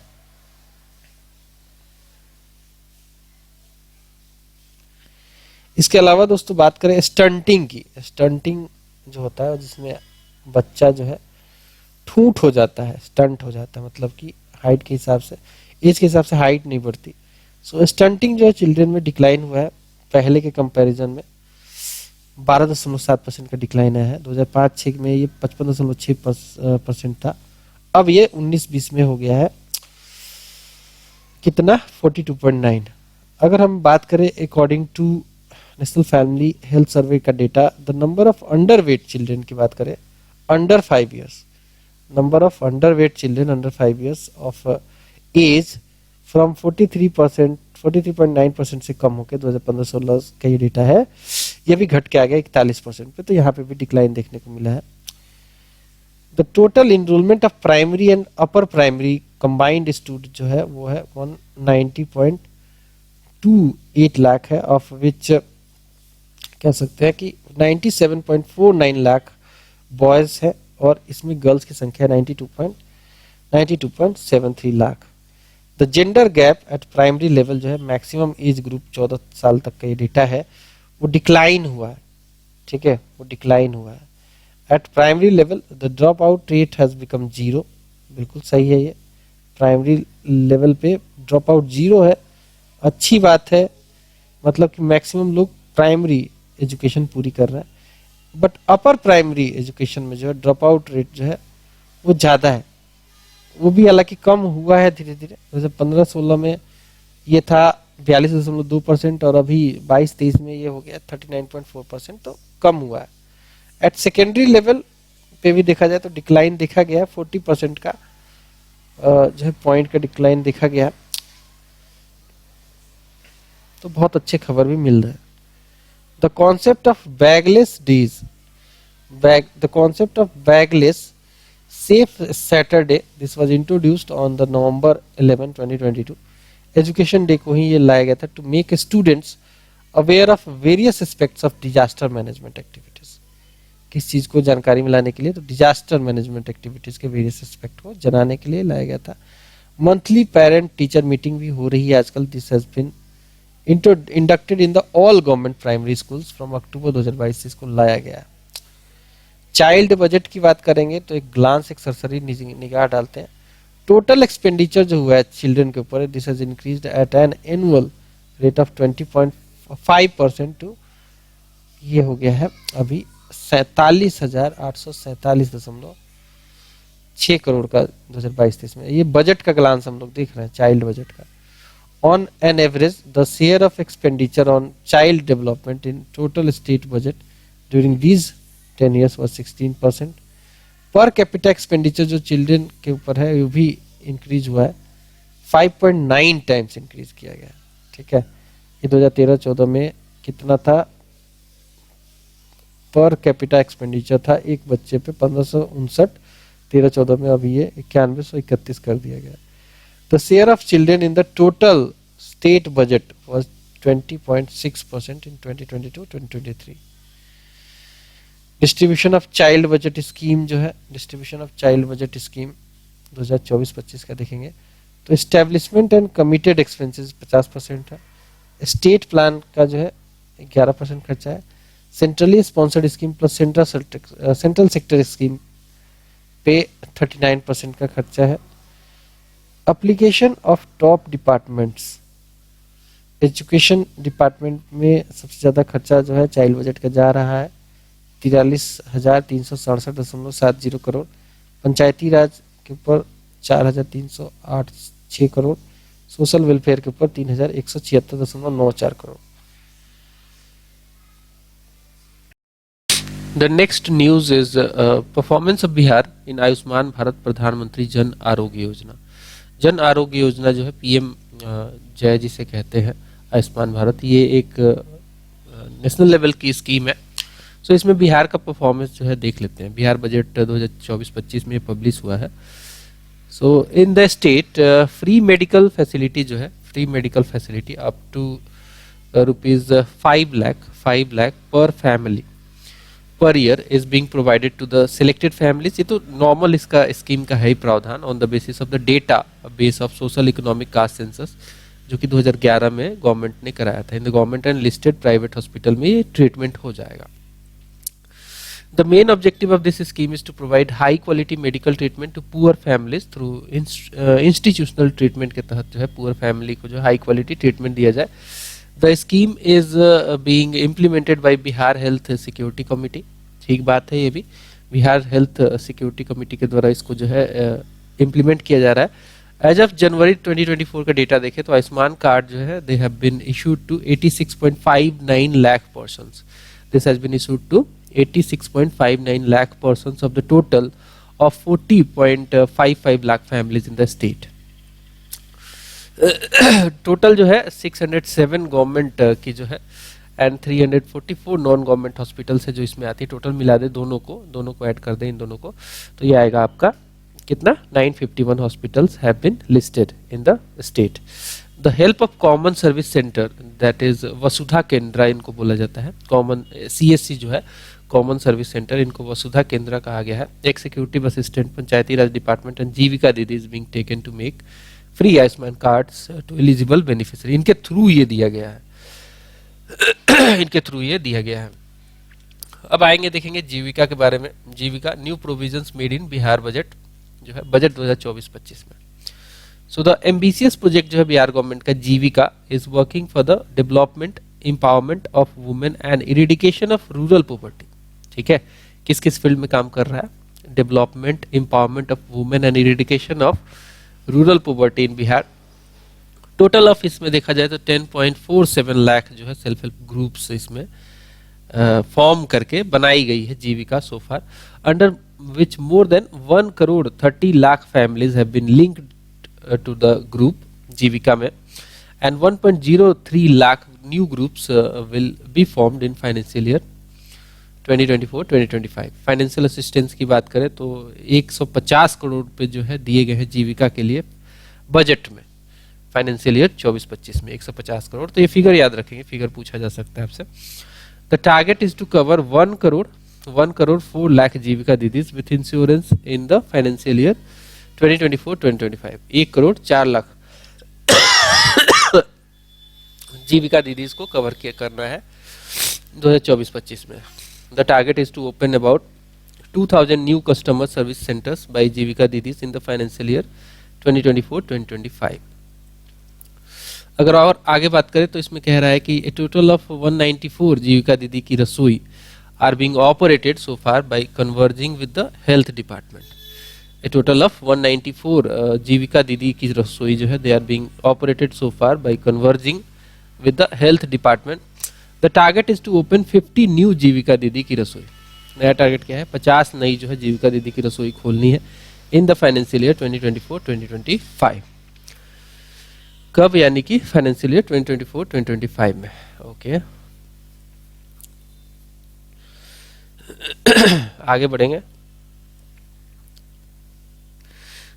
जीविका दीदी सीविंग हाउस, जो सिलाई मशीन वगैरह सिलाई वगैरह का जो है, it is operated in Koilwar and Gurul जो है, in which 700 Jeevika didis are working. Jeevika aims to train 35,000 youth and make them employed and self-employed in the financial year 2024-2025 में इतना जो है इनको काम करना है। जीविका has established 2 centers outside the state। एक तो बिहार माइग्रेंट रिसोर्स सेंटर है नई दिल्ली में और एक बेंगलुरु में। ठीक है, 2 सेंटर इसके बिहार के बाहर भी हैं, दिल्ली और बेंगलुरु में respectively. Jeevika Didis have planted 3.39 crore sapling so far. ये तो मतलब इन्वायरमेंट के फील्ड में भी ये लोग काम कर रहे हैं, काफी अच्छी बात है। With the support of Ministry of New and Renewable Energy, Jeevika didis are running solar shops after getting training in manufacturing solar lamps. ठीक है, तो ये भी काम कर रही है, सोलर लैंप में भी, सोलर फील्ड में भी काम कर रही है। J wires company have been established in Gaya district which is running this enterprise, solar वाला J wires company. So with the aim of providing proper support to the children of rural families for getting education and providing correct guidance regarding career building, Jeevika has established Jeevika library. Jeevika library भी खोली गई है 100 blocks में, total 32 district में खोली गई है 100 block में जीविका लाइब्रेरी भी। तो बहुत सारा काम जो है जीविका कर रहा है। आगे बढ़ेंगे। अवार्ड्स रिप्लेस्ड बाय जल जीवन हरियाली अभियान। अवार्ड रिसीव्ड बाय जल जीवन हरियाली अभियान, ये भी बिहार बजट में ही मेंशन किया गया था। सो जल जीवन हरियाली अभियान जो है बिहार का, दिस रिसीव्ड ग्लोबल अप्रिसिएशन। ये कॉन्फ्रेंस ऑफ पार्टी जो हुआ था 28 नंबर का, ये दुबई में यूएई में हुआ था। यहाँ पे इसको अप्रिसिएट किया गया कि काफी अच्छा इनका जो है ये स्कीम है। This got 3rd prize in the category of best states in the 4th national water awards also 2022 में। ठीक है, 3rd प्राइज इसको मिला था बेस्ट स्टेट में। चौथा जो नेशनल वाटर अवार्ड दिया गया था 2022 का, उसमें it received the award of excellence in the project category in the 20th CSII e governance award भी इसको मिल चुका है। तो काफी ज्यादा इसको अवार्ड देख सकते हैं कि मिला हुआ है। आगे बात करेंगे दोस्तों, देखेंगे लॉन्च ऑफ टीबी मुक्त पंचायत। लॉन्च ऑफ टीबी मुक्त पंचायत की बात करेंगे। सो मई 12 2023 में TB free panchayat was launch. ये स्कीम है टीबी फ्री या फिर टीबी मुक्त पंचायत भी कह सकते हैं, बिहार बजट में इसको मेंशन किया गया था। Under which a target has been set up to make 2 panchayat from each block TB free. हर ब्लॉक के 2 पंचायत को बिल्कुल टीवी फ्री बना देना है, ये टारगेट लिया गया है। मुजफ्फरपुर एंड समस्तीपुर डिस्ट्रिक्ट जो है, Muzaffarpur and Samastipur district they were awarded gold medals, ठीक है। मुजफ्फरपुर और समस्तीपुर डिस्ट्रिक्ट को, जिलों को जो है गोल्ड मेडल दिया गया, सिवान को सिल्वर मेडल दिया गया, पूर्णिया एंड सारण को ब्रोंज मेडल दिया गया, ठीक है। इंपॉर्टेंट है, मुजफ्फरपुर और समस्तीपुर को गोल्ड मेडल दिया गया, सिवान को सिल्वर दिया गया और पूर्णिया और सारण को ब्रोंज मेडल दिया गया for their outstanding performance in the tuberculosis eradication work at the One World TB Summit, One World TB Summit जो कि ऑर्गेनाइज हुआ था वाराणसी में on the occasion of World Tuberculosis Day 2023। Next देखते हैं, कहता है major mega projects running under Bihar state bridge construction cooperation, ठीक है। मेजर मेगा प्रोजेक्ट्स देख लेंगे जो कि रन कर रहे हैं Bihar state bridge construction cooperation के तहत, ये भी बिहार बजट में मेंशन किया गया था। So construction work of double decker flyover जो है फ्रॉम गांधी चौक जो है टू नगर पालिका चौक छपरा में, गांधी चौक से लेकर नगर पालिका चौक में जो है डबल डेकर फ्लाईओवर बनाया जाएगा, गांधी चौक से लेकर नगर पालिका चौक छपरा में बनाया जाएगा। इसके लिए जो कॉस्ट दिया जा रहा है वो 411.31 करोड़ रुपए दिया जा रहा है, कॉस्ट जो दिया जा रहा है, खर्चा जो आ रहा है 411.31 करोड़ है। कंस्ट्रक्शन जो होगा इसका, construction work of double decker elevated corridor from Kargil Chowk Gandhi Maidan to science college PMCH Ashok Rajpath Patna में भी बनाया जा रहा है, इसके लिए 422 करोड़ दिया जा रहा है, ठीक है। कारगिल चौक से लेकर जो कि गांधी मैदान के पास है science college via PMCH Ashok Rajpath Patna district में बन रहा है, कॉस्ट जो है इसका 422 करोड़ है।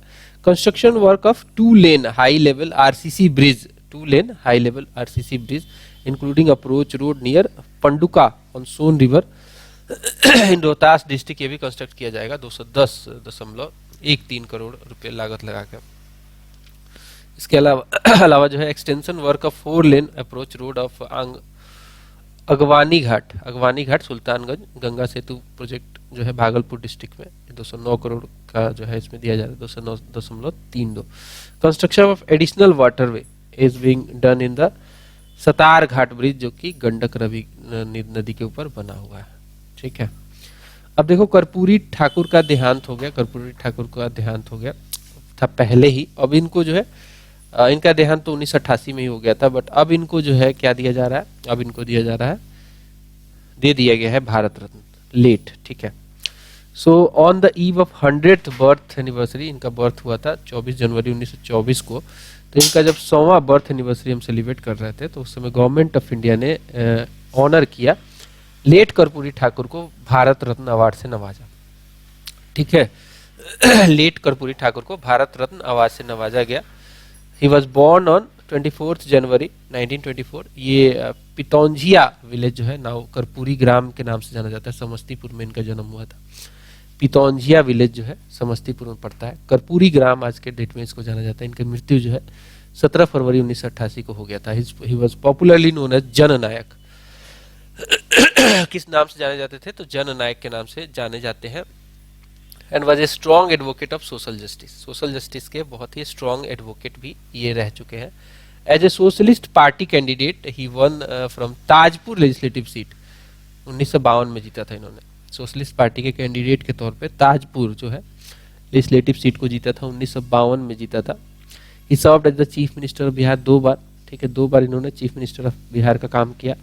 एक तो फ्रॉम 22 दिसंबर 1970 से लेकर 2 जून 1971 तक काम किया फ्रॉम संयुक्त सोशलिस्ट पार्टी के कैंडिडेट के तौर पे। ही वर्कड एज ए ठीक है सीएम 22 दिसंबर 1970 से लेकर 2 जून 1971 तक, और उस समय संयुक्त सोशलिस्ट पार्टी के पार्ट थे। फिर जनता पार्टी के पार्ट बने 1977, 24 जून 1977 से लेकर शासन किया इन्होंने 21 अप्रैल 1979 तक जनता पार्टी के कैंडिडेट के रूप में इन्होंने जो है इलेक्शन जीता था और सीएम बन गए। For a short period he also become MP भी बने थे बहुत छोटे समय के लिए 1977 में। From 5 March 1967 to 28 January 1968 he served as the Bihar education minister. Bihar education minister का भी इन्होंने काम किया हुआ है। And removed English as a compulsory subject from matriculation exam. Next point कहता है कि implemented complete ban on alcohol, alcohol पे कंप्लीट बैन अभी 1970 में ही इन्होंने लगा दिया था। ठीक है, अभी तो बैन चल ही रहा है लेकिन 1970 में इन्होंने लगाया था, 2016 से के बाद नीतीश सरकार ने लगा दिया। सो कर्पूरी ठाकुर फॉर्मूला जो है, it provided 26% reservation in which OBC get 12% share, economically backward classes among OBC अगर देखें तो 8% का, and women 3% and poor from the upper caste भी 3%। ये 1978 में इन्होंने सजेस्ट किया था कर्पूरी ठाकुर साहब ने। हम अब बात करते हैं कि इनको जैसे भारत रत्न मिला है, तो भारत रत्न मिला है तो उसके बारे में जानते हैं कि भारत रत्न जो होता है it is highest civilian award of India. ये कॉन्स्टिट्यूट हुआ था 1954 में। ठीक है, भारत रत्न जो है 1954 में कॉन्स्टिट्यूट हुआ था। The number of annual awards the number of annual awards is restricted to maximum to 3 in particular year. ठीक है, मैक्सिमम जो है 3 जो है आप दे सकते हैं एक साल में Bharat Ratna, but in this year ये जो है ये दे दिया गया है 5 लोगों को, ये भी यूनिक है। ठीक है, मैक्सिमम 3 दे सकते हैं बट इस बार जो है 5 लोगों को दिया गया है भारत रत्न। उसमें कर्पूरी ठाकुर भी है, उसमें कर्पूरी ठाकुर भी है। तो देख सकते हैं 5 लोग जिनको ये दिया गया है उसमें कर्पूरी ठाकुर शामिल है, लाल कृष्ण आडवाणी, LK आडवाणी जीवित हैं अभी, और चौधरी चरण सिंह भी हैं, and PV Narasimha Rao, MS Swaminathan को भी ये दिया गया है 5 लोगों को। ठीक है, 5 नाम बहुत इंपॉर्टेंट है, कर्पूरी ठाकुर, लाल कृष्ण आडवाणी, चौधरी चरण सिंह, PV नरसिम्हा राव और MS स्वामीनाथन।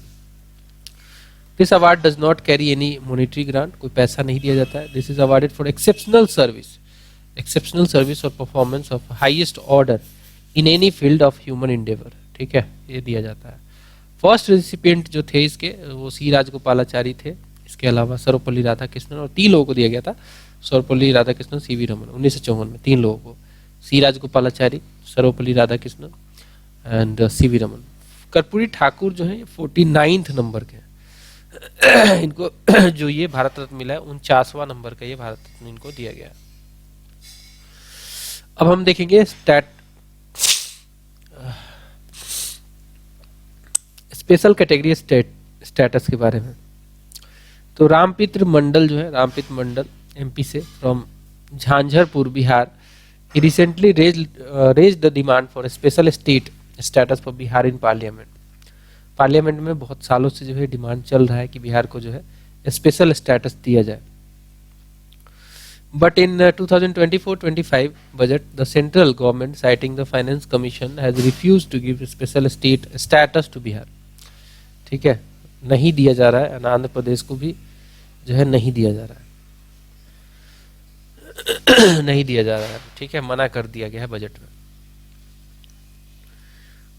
तो जो स्पेशल कैटेगरी का जो स्टेटस है, this was introduced in 1969 on the recommendation of 5th finance commission. ठीक है, 5वें फाइनेंस कमीशन के ये रिकमेंडेशन पे ये कैटेगरी लाई गई थी। It is a classification granted by central government. ठीक है, खासकर नेशनल डेवलपमेंट काउंसिल के द्वारा दिया जाता है ताकि किसी भी स्टेट जो पिछड़ा टाइप का है उसको डेवलपमेंट जो है उसका हो सके, उसको असिस्ट करने के लिए। क्राइटेरिया है इसका, ऐसे नहीं दे दिया जाता है किसी को भी। हिली एंड डिफिकल्ट टेरेन होना चाहिए, बिहार में नहीं है। ठीक है, हिली एंड डिफिकल्ट टेरेन बिहार में नहीं है। तो ये कुछ क्राइटेरिया है जो जिसके ऊपर दिया जाना चाहिए। लो पॉपुलेशन डेंसिटी, बिहार में जो है काफ़ी ज़्यादा जो है पॉपुलेशन डेंसिटी है, 1106 पर स्क्वायर किलोमीटर एरिया में रहते हैं। और sizeable share of tribal population अब बिहार में नहीं है। ट्राइबल पॉपुलेशन जब से झारखंड अलग हो गया तो खत्म ही हो गया। स्ट्रैटेजिक लोकेशन अलग द इंटरनेशनल बॉर्डर, हम लोग इंटरनेशनल बॉर्डर पे नहीं है, हालांकि बांग्लादेश ज़्यादा दूर नहीं है। नेपाल है इंटरनेशनल बॉर्डर, लेकिन नेपाल से हाँ ये क्राइटेरिया मीट हो सकता है, लेकिन नेपाल से इतना खतरा नहीं रहता।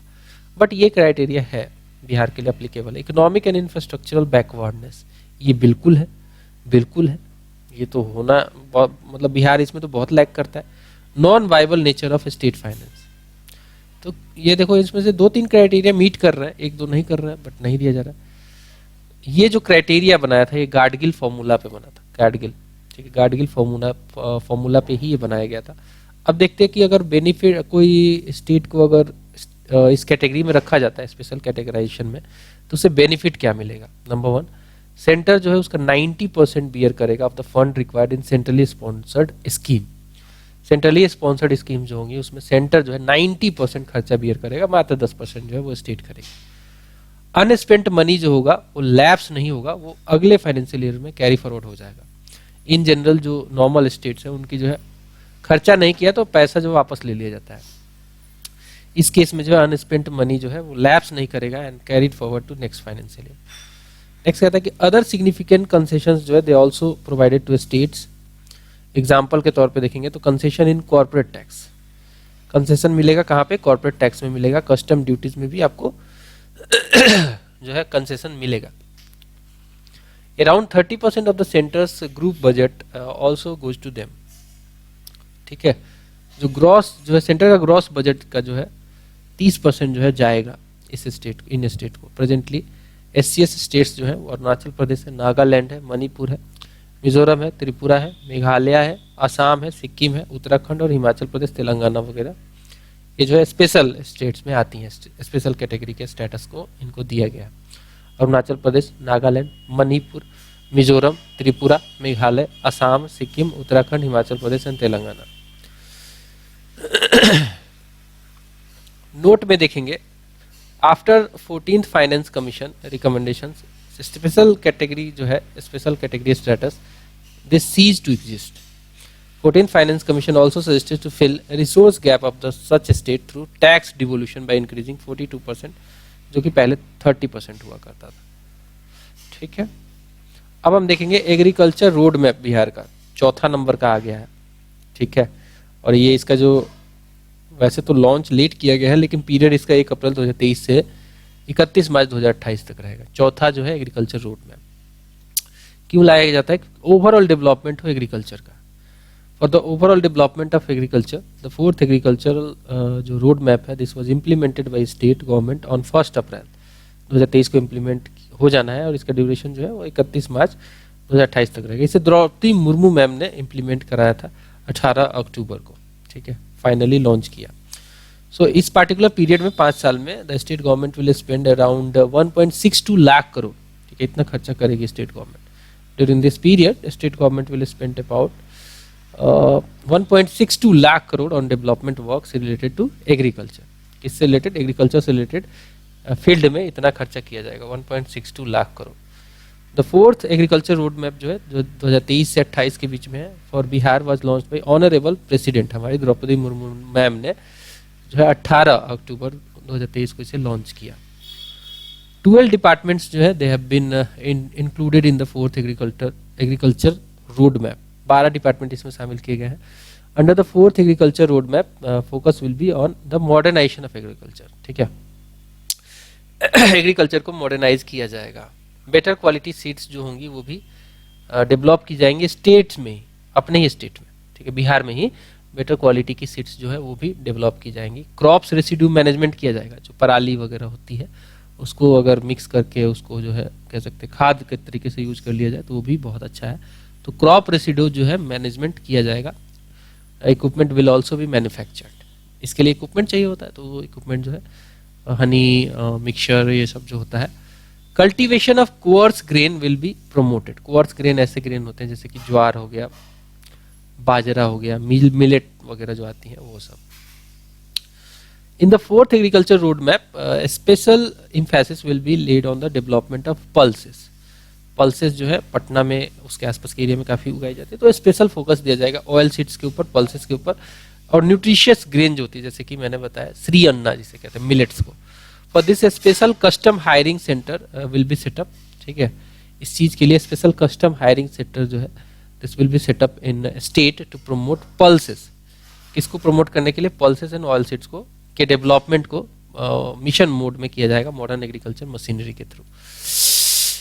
Along with the all-round development of agriculture, special attention will also be given to increasing the income of farmers. Very important. Farmers income अगर बढ़ेगा तो farmer ही हमारे constitute करते हैं बिहार के लगभग 90% के आसपास। सिर्फ 75% तो है ही exactly.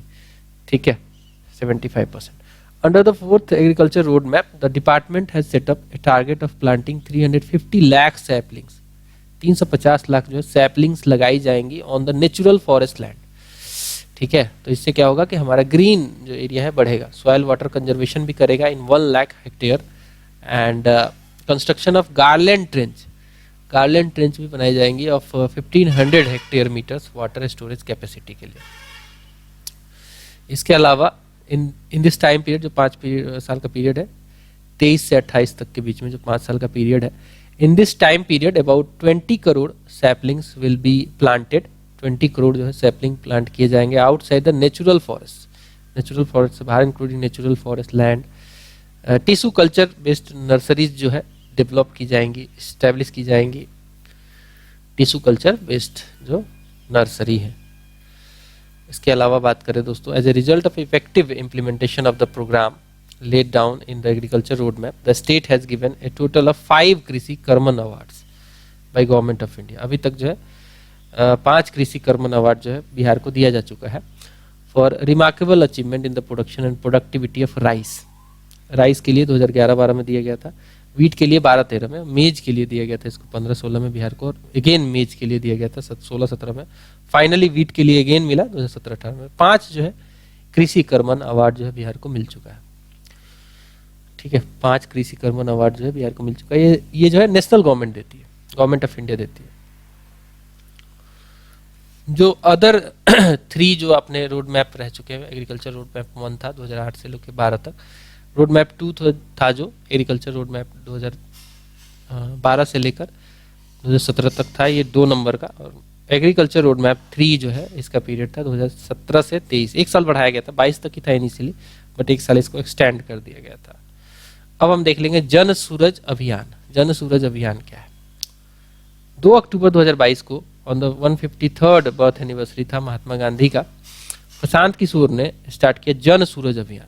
ये बहुत बड़े जो है स्ट्रैटेजिस्ट, पॉलिटी के माने जाते हैं, पॉलिटिकल स्ट्रैटेजिस्ट माने जाते हैं। ये स्टार्टिंग है पद यात्रा स्टार्ट किया विद 1000 ऑफ पीपल फ्रॉम भीती हरवा आश्रम वेस्ट चंपारण से लेकर इन्होंने स्टार्ट किया। This journey for social and political change के लिए इन्होंने स्टार्ट किया बिहार में। Has so far covered 6500 kilometre इन्होंने कवर किया एंड स्टिल प्रोग्रेसिंग है ये। During this the journey is going on in Purnia via West Champaran, East Champaran, Sheohar होते हुए मुजफ्फरपुर, सारण होते हुए सीवान, गोपालगंज होते हुए वैशाली, समस्तीपुर, सीतामढ़ी, खगड़िया, सहरसा, सुपौल, मधेपुरा होते हुए ये पूरी जो है इनकी जर्नी चलती रहेगी।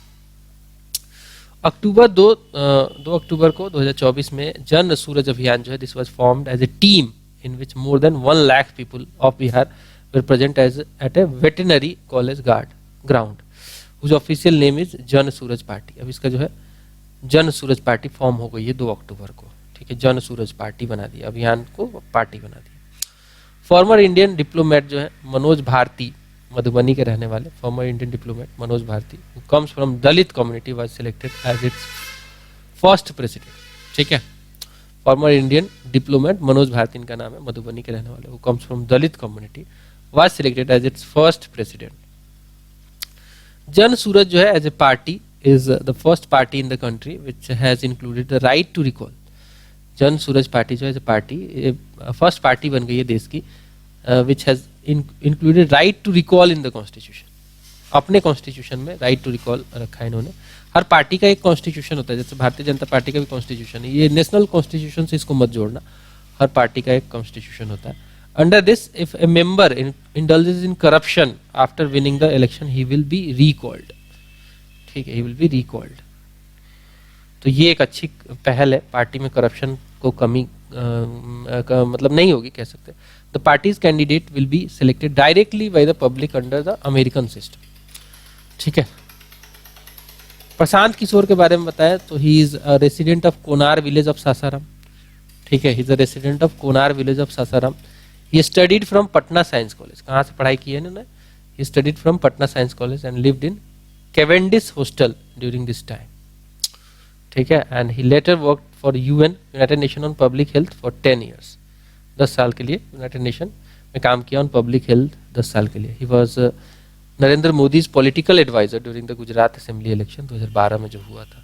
It was from here that he started election management work. Election management work यहाँ से इन्होंने स्टार्ट किया था। First he created CAG institution इन 2012 में, ठीक है, एंड देन आईपीएससी 2015 में, which was created for the election management. After this, he was an advisor to many political parties like BJP during 2014 का जो लोकसभा इलेक्शन था, 2015 का जो है for grand alliance which included JDU RJD वगैरह उसमें भी थे, कांग्रेस के लिए उत्तर प्रदेश में 2017 में उसके स्ट्रेटेजिस्ट रहे हैं, एंड एडवाइजर थे फॉर जदयू पटना में, पटना यूनिवर्सिटी स्टूडेंट्स यूनियन 2018 में, एंड YSRCP जगन मोहन रेड्डी के लिए, फॉर कांग्रेस कैप्टन अमरिंदर सिंह के लिए भी रह चुके हैं, केजरीवाल के लिए रह चुके हैं दिल्ली में, शिवसेना के लिए रह चुके हैं 2020 में, तृणमूल कांग्रेस के लिए बंगाल में, डीएम के सरकार के लिए 2021 में रह चुके हैं, तो इनको पता है कि कैसे इलेक्शन जीता जाता है। नेक्स्ट देखते हैं, recent decisions taken by Bihar environment forest and climate department. Recent decision जो लिया है, ठीक है, Bihar environment forest and climate department है, उसको डिस्कस कर लेंगे। So now a compensation of rupees 10 lakh will be given in the case of death due to wild animal attack। ठीक है, अगर मान लो आप कोई काम कर रहे हो, वाइल्ड एनिमल अटैक हो गया आपके ऊपर और उसने आपको मार डाला, तो 10 लाख का कंपनसेशन बिहार सरकार देगी। A compensation of rupees 1.44 lakh will be given in case of serious injury। अगर अटैक हो गया, सीरियस इंजरी हो गई तो 1.5 लाख के आसपास 1.44 लाख रुपए दिए जाएंगे, एंड 24,000 दिया जाएगा इन केस ऑफ माइनर इंजरी वगैरह होती है तो। Compensation of rupees 50,000 per hectare will be given in case of crop damage, ठीक है, कॉज्ड बाय एनिमल्स जैसे कि नील गाय वगैरह डैमेज कर देती हैं, पर हेक्टेयर जो है आपको कितना दिया जाएगा, 50,000 रुपया दिया जाएगा। Now compensation will also be given in case of crop damage caused by घोड़पड़ास। घोड़पड़ास बिहार में बहुत रहते हैं, घोड़पड़ास बिहार में बहुत रहते हैं। And the time limit for killing घोड़पड़ास wild boar has been increased by 5 years. The मुखिया can take decision to kill up to 50 घोड़पड़ास in ग्राम सभा। घोड़पड़ास जो है बहुत जो है खेतों को नुकसान पहुंचाते हैं, इसलिए घोड़पड़ास को मारने का जो है डिसीजन लिया गया। हालांकि वाइल्ड लाइफ जो है वाले इसमें क्वेश्चन कर सकते हैं। जैगरी प्रमोशन पॉलिसी आई है बिहार की। So jaggery promotion policy this has been implemented from 1 October 2024 से इसको इम्प्लीमेंट कर दिया गया है। इसके फीचर्स क्या क्या है जैगरी प्रमोशन पॉलिसी के? इसके फीचर है, number 1, sugarcane cultivation this will be promoted. Sugarcane cultivation को प्रमोट किया जाएगा in all 38 districts of state, ठीक है, हर 38 जिले में। हालांकि शुगर कल्टीवेशन के लिए जो बेल्ट है वो वेस्ट चंपारण, ईस्ट चंपारण, गोपालगंज, ठीक है, सीवान में भी हो जाता है, सारण में, ये सब बेल्ट है जहाँ पे जो है कह सकते हैं कि गन्ने की खेती की जाती है शुगर केन की, बट अभी सारे 38 जिलों में करने की बात की जा रही है। Cane care software has been developed. Cane care software has been developed to provide the benefit of scheme to entrepreneurs, ठीक है। Cane care software this has been developed to provide the benefits of the scheme to entrepreneurs. Keeping in mind the interest of sugar mills, permission will be given to set up jaggery industry at the distance of 15 kilometre. कहने का मतलब है कि जहाँ पे sugar mill है, यहाँ पे एक शुगर मिल है मान लो, तो इसके विद इन 15 किलोमीटर के रेडियस में, डिस्टेंस में जो है आपको सेटअप कर लेना है जैगरी, ताकि जो है दोनों को फायदा हो। There is a provision of subsidy of up to 50% in this. 50% का सब्सिडी भी है, बहुत अच्छी खबर है। एंटरप्रेन्योर्स जो होंगे इन्वेस्टिंग मोर देन 5 करोड़ जो लगाएगा जैगरी इंडस्ट्री में, this will B also be given 10% more subsidy on the bank interest, ठीक है। बैंक इंटरेस्ट पे 10% की सब्सिडी दी जाएगी, ये भी अच्छी खबर है, मतलब कि प्रमोशन हो रहा है काफी ज्यादा इस चीज का। फिर आता है performance of Bihar in national institutional ranking framework 2024 वाले। तो भारत का परफॉर्मेंस इसमें मतलब ओवरऑल यूनिवर्सिटीज का परफॉर्मेंस जो है आईआईटी मद्रास टॉप पे रहता है। बिहार का परफॉर्मेंस इतना अच्छा नहीं है इसमें नेशनल इंस्टीट्यूशनल फ्रेमवर्क रैंकिंग में। परफॉर्मेंस ऑफ एजुकेशनल इंस्टीट्यूशंस जो बिहार में है उसके बारे में देख लेंगे। तो ओवरऑल कैटेगरी में जो है आप कह सकते हैं कि ओवरऑल कैटेगरी में सबसे टॉप पे आईआईटी पटना रहा। ओवरऑल कैटेगरी में बिहार का टॉपर है, और वैसे ओवरऑल इंडिया में देखा जाए तो 73वें रैंक पे था। एम्स पटना जो है 99वें रैंक पे था। इंजीनियरिंग कॉलेज की बात करेंगे तो आईआईटी पटना अगेन 34वें नंबर पे था। एनआईटी पटना जो था वो 55वें नंबर पे था।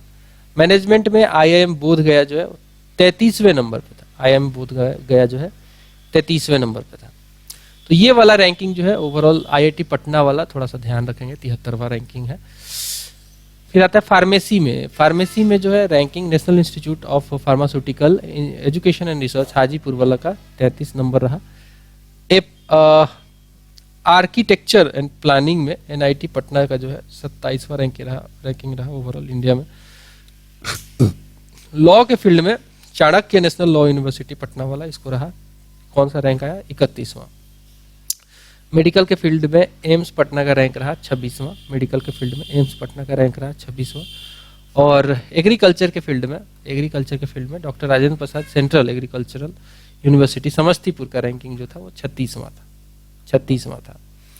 न्यू कैंपस बन गया है नालंदा यूनिवर्सिटी में, ये भी काफी इंपॉर्टेंट है। इसको इनॉग्रेट किया गया है रिसेंटली। तो मार्च 2006 में while addressing A joint session of Bihar state legislative assembly, farmer हमारे प्रेसिडेंट जो थे इंडिया के doctor APJ Abdul Kalam, he proposed the revival of ancient Nalanda university. इसको रिवाइव करने का प्रपोजल इन्होंने दिया था। The parliament of India passed the Nalanda university act 2010 में जो है पार्लियामेंट ऑफ इंडिया ने नालंदा यूनिवर्सिटी एक्ट पास किया 2010 में, and it was given the status of institute of national importance. ठीक है, इसको स्टेटस क्या दिया गया, इंस्टीट्यूट ऑफ नेशनल इंपॉर्टेंस का इसको दर्जा दिया गया। दस नालंदा यूनिवर्सिटी जो है it was established an infrastructure in the new campus was constructed during 2017 to 2023 तक काम चलता रहा और बन गया।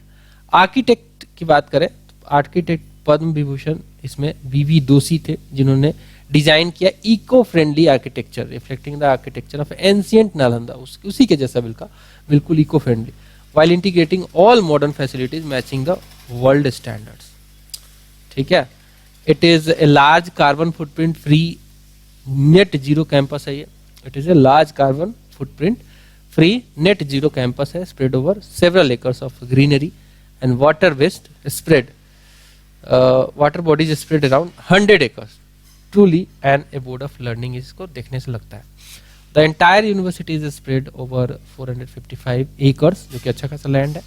The new campus of Nalanda University will be inaugurated by Prime Minister Narendra Modi, जो कि ऑलरेडी इनॉग्रेशन हो गया है, 19 जून को होना था, राजगीर में हो गया है। The visitors of this university is the President of India। Chancellor इसके बनाए गए हैं professor Arvind Panagariya, very very important, ये पूछ लेगा। चांसलर इसके बनाए गए हैं professor Arvind Panagariya. Interim vice chancellor बनाए गए प्रोफेसर अभय कुमार सिंह। ठीक है, इंटरिम वाइस चांसलर बनाए गए हैं professor Abhay Kumar Singh. Chief minister schedule caste and schedule tribe civil services incentive scheme आया है कि सिविल सर्विसेज क्रैक करो और इंसेंटिव ले जाओ। सो इंसेंटिव अमाउंट जो है under this scheme to students who pass the PT examination conducted by public service commission, या फिर रेलवे रिक्रूटमेंट बोर्ड का भी आप पीटी पास करते हो तो आपको जो है शेड्यूल कास्ट और शेड्यूल ट्राइब से तो आपको पैसा मिलेगा। अगर आप यूपीएससी पास कर जाते हो प्रीलिम्स सिविल सर्विसेज एग्जाम का तो 1 लाख रुपए आपको दिया जाएगा, 1 लाख रुपए दिया जाएगा। काफी अच्छा खासा एक अमाउंट है, प्रीलिम्स पास करने पे ही दे दिया जाएगा 1 लाख रुपए। इंडियन इंजीनियरिंग अगर सर्विसेज पास करते हो आप, इंडियन इंजीनियरिंग सर्विसेज, और आप SC/ST से बिलोंग करते हो जो कि यूपीएससी जो है कंडक्ट कराती है, Indian engineering service, Indian economic service, Indian statistical services, तो आपको 75,000 रुपये दिया जाएगा। अगेन अगर आप यूपीएससी के द्वारा कंडक्ट किए गए कुछ एग्जाम्स है जैसे कि CDS combined defence services, CBI का exam, central arm police forces CAPF अगर आप क्लियर करते हो, SC/ST हो तो 50,000 और आपको जो है दिया जाएगा पीटी क्लियर करने पे। On passing the first stage written examination of NDA and naval academy अगर पास होते हैं तो 50,000 अगेन ये भी यूपीएससी कंडक्ट कराती है। या फिर अगर जैसे बीपीएससी का अगर प्री क्लियर करते हो, BPSC on passing the combined preliminary examination of Bihar judicial service conducted by BPSC तो आपको 50,000 रुपये यहाँ भी दिए जाएंगे। पैसे जो है का खेल है भैया। खैर प्रमोशन भी होता है इससे, लोग जो पढ़ते हैं काफ़ी ज़्यादा। फिर अगर आप जैसे कि क्वालिफाई हो जाते हो state civil services combined competitive prelims जो है किसी अदर स्टेट का भी अगर पास हो जाते हैं, state public service commission of concerned state का, किसी भी स्टेट का पास करते हो तो 50,000 और दिया जाएगा आपको। इसके अलावा जो है अगर आप जो है क्लियर कर देते हो आरबीआई का ग्रेड बी का एग्जाम ऑफिसर का प्रीलिम एग्जाम अगर क्रैक कर देते हो, आरबीआई ग्रेड बी का ऑफिसर का prelim exam, probationary officer prelim exam अगर एसबीआई का, या अदर शेड्यूल कमर्शियल बैंक का प्रीलिमिनरी एग्जाम अगर या फिर आप कह सकते हैं कि प्रीलिम एग्जाम जो है असिस्टेंट एडमिनिस्ट्रेटिव ऑफिसर एलआईसी का तो कर देते हो तो 30,000 रुपये आपको दिए जाएंगे प्रीलिम क्रैक करने पे। अगर आप कंबाइंड ग्रेजुएट लेवल जो है सीजीएल जिसको कहते हैं, सीजीएल अगर क्लियर करते हो तो 30,000 रुपये है। एससी एसटी होना चाहिए भाई, on passing the technical and graduate preliminary जो रेलवे आरआरबी के द्वारा जो होता है वो है, वहां पे भी 30,000 रुपये दिए जा सकते हैं आपको। फिर आता है smart prepaid meter. Smart prepaid meter चर्चा में आया क्योंकि जो है अमेरिका इसको जो है एज ए मॉडल की तरीके से देख रहा है और अपनी टीम भेजा था इसको सीखने के लिए। बिहार का है ये। So the smart prepaid meter which is in news being installed free of cost in all the houses by energy department. Smart prepaid meter जो है फ्री ऑफ कॉस्ट लगाया जा रहा है हर हाउस में, हर घर में। इससे फायदा है सरकार को, इससे क्या है चोरी बंद हो जाती है। स्मार्ट प्रीपेड मीटर में आप पहले से ही पेमेंट कर दो, जितना पे किया उतना यूज करो। Benefit of smart prepaid meter क्या क्या है? अगर कोई बंदा स्मार्ट मीटर जैसे मीटर लगा है उसके यहाँ लग ही रहा है तो स्पेशल डिस्काउंट है 3% का will be given online recharge पे। ऑनलाइन रिचार्ज करोगे तो जो भी अमाउंट होगा 3% उसका जो है आपको सब डिस्काउंट मिल जाएगा। If the balance in customers account is more than ₹2,000 continuously then interest भी पे किया जाएगा। ठीक है, if the balance in the customers account is more than ₹2,000 continuously रहा है तो इंटरेस्ट भी जो है दिया जाएगा। If the money is kept in the account of the 3 months interest is paid at the rate of bank rate. Bank rate जो रहेगा उस समय का उसी रेट पे दिया जाएगा। And if it is kept for the 3 months to 6 months तो interest is paid the rate bank rate plus 25%। ठीक है, if it is kept for more than 6 months then interest जो होगा बैंक रेट प्लस जो है 50 plus 0.5% और इसमें add कर दो बैंक रेट के ऊपर तो उतना दिया जाएगा। The rate of smart prepaid meter and normal metre is same. उसमें कोई ऐसा नहीं है कि स्मार्ट प्रीपेड में अलग लिया जाएगा और नॉर्मल में अलग लिया जाएगा, ऐसा कुछ नहीं है, सेम ही रहेगा रेट। इन सब्सिडी बेस्ड सूर्य घर बिजली free scheme smart meter does the work of net metering. रहता है कि one can avail the facilities from home through सुविधा ऐप। ठीक है, इस फैसिलिटी को अवेल कर सकते हैं सुविधा ऐप के through. Accurate information of daily consumption is available on this app. When the balance becomes zero, अगर बैलेंस जीरो हो जाएगा the consumer is informed through SMS and call के द्वारा जो है इन्फॉर्म कर दिया जाएगा बैलेंस अगर जीरो हो जाता है तो। अब आएगा दोस्तों लेटेस्ट डेटा ऑफ बिहार जो है ये इकोनॉमिक सर्वे 2023-24 से कुछ जो है लेटेस्ट डेटा अब डिस्कस करेंगे। इसको मैं थोड़ा सा छोटा कर लेता हूं ताकि आपको क्लियरली दिख सके। ओके, सो यहाँ पे देख सकते हैं, कहता है कि डिस्ट्रिक्ट विथ हाईएस्ट रेनफॉल 2022-23 में कौन सा था। बिहार का डिस्ट्रिक्ट का बात किया जा रहा है जहाँ पे सबसे ज्यादा जो है बारिश हुई वो था किशनगंज 2155 mm यानी कि 215 सेंटीमीटर के आसपास ये जो है था। और सेकेंड प्लेस पे था इसमें अररिया, थर्ड प्लेस पे था पूर्णिया। ठीक है, डिस्ट्रिक्ट विथ लोएस्ट रेनफॉल सबसे कम रेनफॉल कहाँ पे हुआ? जहानाबाद में मात्र 577 mm। फिर बक्सर दूसरे नंबर पे, तीसरे नंबर पे था Arwal. The 3 most urbanised districts, Patna सबसे ज्यादा अर्बनाइजेशन है 44.3%, फिर मुंगेर, फिर Nalanda. The 3 most urbanised districts कौन कौन से? Patna, Munger, Nalanda. The 3 district with least urbanisation वो था मधुबनी, बांका एंड सीतामढ़ी। मधुबनी, बांका, सीतामढ़ी। ठीक है, लीस्ट अर्बनाइजेशन में। हाईएस्ट पर कैपिटा इनकम जो है पटना का है 1,14,000, सेकंड नंबर पे बेगूसराय, फिर मुंगेर। सबसे कम पर कैपिटा इनकम है शिवहर का। ठीक है, फिर अररिया है, फिर सीतामढ़ी है। 3 district with the longest length of NH, सबसे ज्यादा लेंथ है पटना में, फिर मधुबनी, फिर मुजफ्फरपुर। सबसे कम लेंथ है शिवहर में, फिर शेखपुरा, फिर लखीसराय में। एनएच की बात करें तो स्टेट हाईवे में सबसे ज्यादा है गया में 210 किलोमीटर, फिर दूसरे नंबर पे है दरभंगा, तीसरे नंबर रोहतास। सबसे कम स्टेट हाईवे है जिस जिले में है वो शिवहर है। शिवहर में एनएच भी कम है और एसएच भी कम है। खगड़िया दूसरे नंबर पे है, तीसरे नंबर पे बक्सर और लखीसराय दोनों ज्वाइंटली ही हैं तीसरे नंबर पे। फिर आता है district with highest electricity consumption 2022-23 में। District with highest electricity consumption जो है पटना रहा, नंबर 2 पे था गया, नंबर 3 पे था मुजफ्फरपुर। ठीक है, नंबर 1 पे पटना था, नंबर 2 पे गया था, नंबर 3 पे रहा Muzaffarpur. District with lowest electricity consumption की बात करें 2022-23 में, तो सबसे कम कंजम्पशन हुआ शिवहर में। शिवहर देख सकते हैं छोटा सा जगह है तो हर चीज में पीछे ही रहता है, फिर अरवल, फिर शेखपुरा, बट डेंसिटी बहुत ज्यादा है यहाँ पे, डेंसिटी पॉपुलेशन की बहुत ज्यादा है। Top 3 district in rice production, number 1 पे रोहतास था, नंबर 2 पे औरंगाबाद, नंबर 3 पे कैमूर। टॉप 3 अगर देखेंगे राइस प्रोडक्शन में, top 3 district in the rice production 2022-23, Rohtas, Lakhisarai. Productivity होगा, प्रोडक्शन नहीं, प्रोडक्टिविटी मतलब कि पर हेक्टेयर में कितना ज्यादा उगाता है। एक तो होगा प्रोडक्शन, नॉर्मल प्रोडक्शन, कितना अमाउंट, वो क्वांटिटी में आ जाएगा, और प्रोडक्टिविटी जो है वो क्वांटिटी पर एरिया आ जाता है। तो प्रोडक्टिविटी में रोहतास नंबर 1 पे है, प्रोडक्शन में भी है, लखीसराय नंबर 2 पे है, औरंगाबाद नंबर 3 पे है। Top 3 district of wheat production 2022-23 का देखेंगे तो रोहतास नंबर 1 पे है अगेन, कैमूर नंबर 2 पे है और भोजपुर नंबर 3 में है। प्रोडक्टिविटी वीट की बात करें, नंबर 1 पे है इसमें खगड़िया, नंबर 2 पे बेगूसराय, नंबर 3 पे समस्तीपुर। टॉप 3 डिस्ट्रिक्ट्स ऑफ मेज प्रोडक्शन देखेंगे 2022-23 का, तो अररिया नंबर 1 पे है मेज प्रोडक्शन में, प्रोडक्शन में नंबर 1 पे है और प्रोडक्टिविटी में भी नंबर 1 पे है अररिया। दूसरे नंबर पे प्रोडक्शन में कटिहार है, दूसरे नंबर पे यहाँ पे भी कटिहार है, तो दोनों मैच है, पूर्णिया, ठीक है, दोनों मैच है बिल्कुल।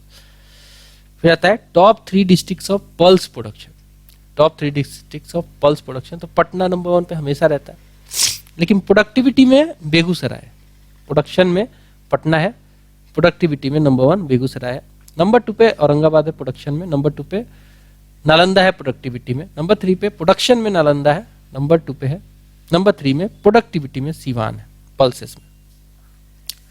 फिर कहता है कि top 3 districts of sugar cane production in the year 2022-2023, वो वेस्ट चंपारण नंबर 1 पे 64.5% एलोन इसने प्रोडक्शन किया है, ईस्ट चंपारण नंबर 2 पे है, गोपालगंज नंबर 3 पे है। Top 3 districts of sugar cane productivity की बात करेंगे तो बेगूसराय नंबर 1 पे है, समस्तीपुर नंबर 2 पे है और खगड़िया जो है नंबर 3 पे है। फिर हम बात कर ले हाईएस्ट प्रोडक्शन ऑफ गुआवा का हाईएस्ट प्रोडक्शन 2022-23 में नालंदा में हुआ, दूसरे नंबर पर मुजफ्फरपुर में हुआ, तीसरे नंबर में रोहतास में हुआ। हाईएस्ट प्रोडक्शन ऑफ मैंगो बात करेंगे 2022-23 में दरभंगा टॉप पे था, east Champaran number 2, Vaishali number 3। Highest production of बनाना में मधुबनी टॉप पे था, वैशाली नंबर 2 पे, मुजफ्फरपुर नंबर 3 में। हाईएस्ट प्रोडक्शन ऑफ लीची 2022-23 की बात करें तो लीची में नंबर 1 मुजफ्फरपुर एलोन जो है पूरे देश का 48%, ईस्ट चंपारण फिर Vaishali. Highest production of potato में पटना नंबर 1 पे था, नालंदा नंबर 2 पे, समस्तीपुर नंबर 3 पे। हाईएस्ट प्रोडक्शन ऑफ ओनियन में नालंदा नंबर 1 पे था, Vaishali number 2, west Champaran number 3। Highest production of brinjal बैगन में Nalanda number 1, Patna number 2, Vaishali number 3। Highest production of fish Madhubani number 1, Darbhanga number 2, east Champaran number 3 पे था। ठीक है, अब देखेंगे बिहार कास्ट बेस्ड सेंसस हुआ, उसके बारे में जान लेंगे। ठीक है, बिहार कास्ट बेस्ड सेंसस भी बहुत इंपॉर्टेंट हो जाता है, तो इसके बारे में भी देख लेंगे। Bihar cast based census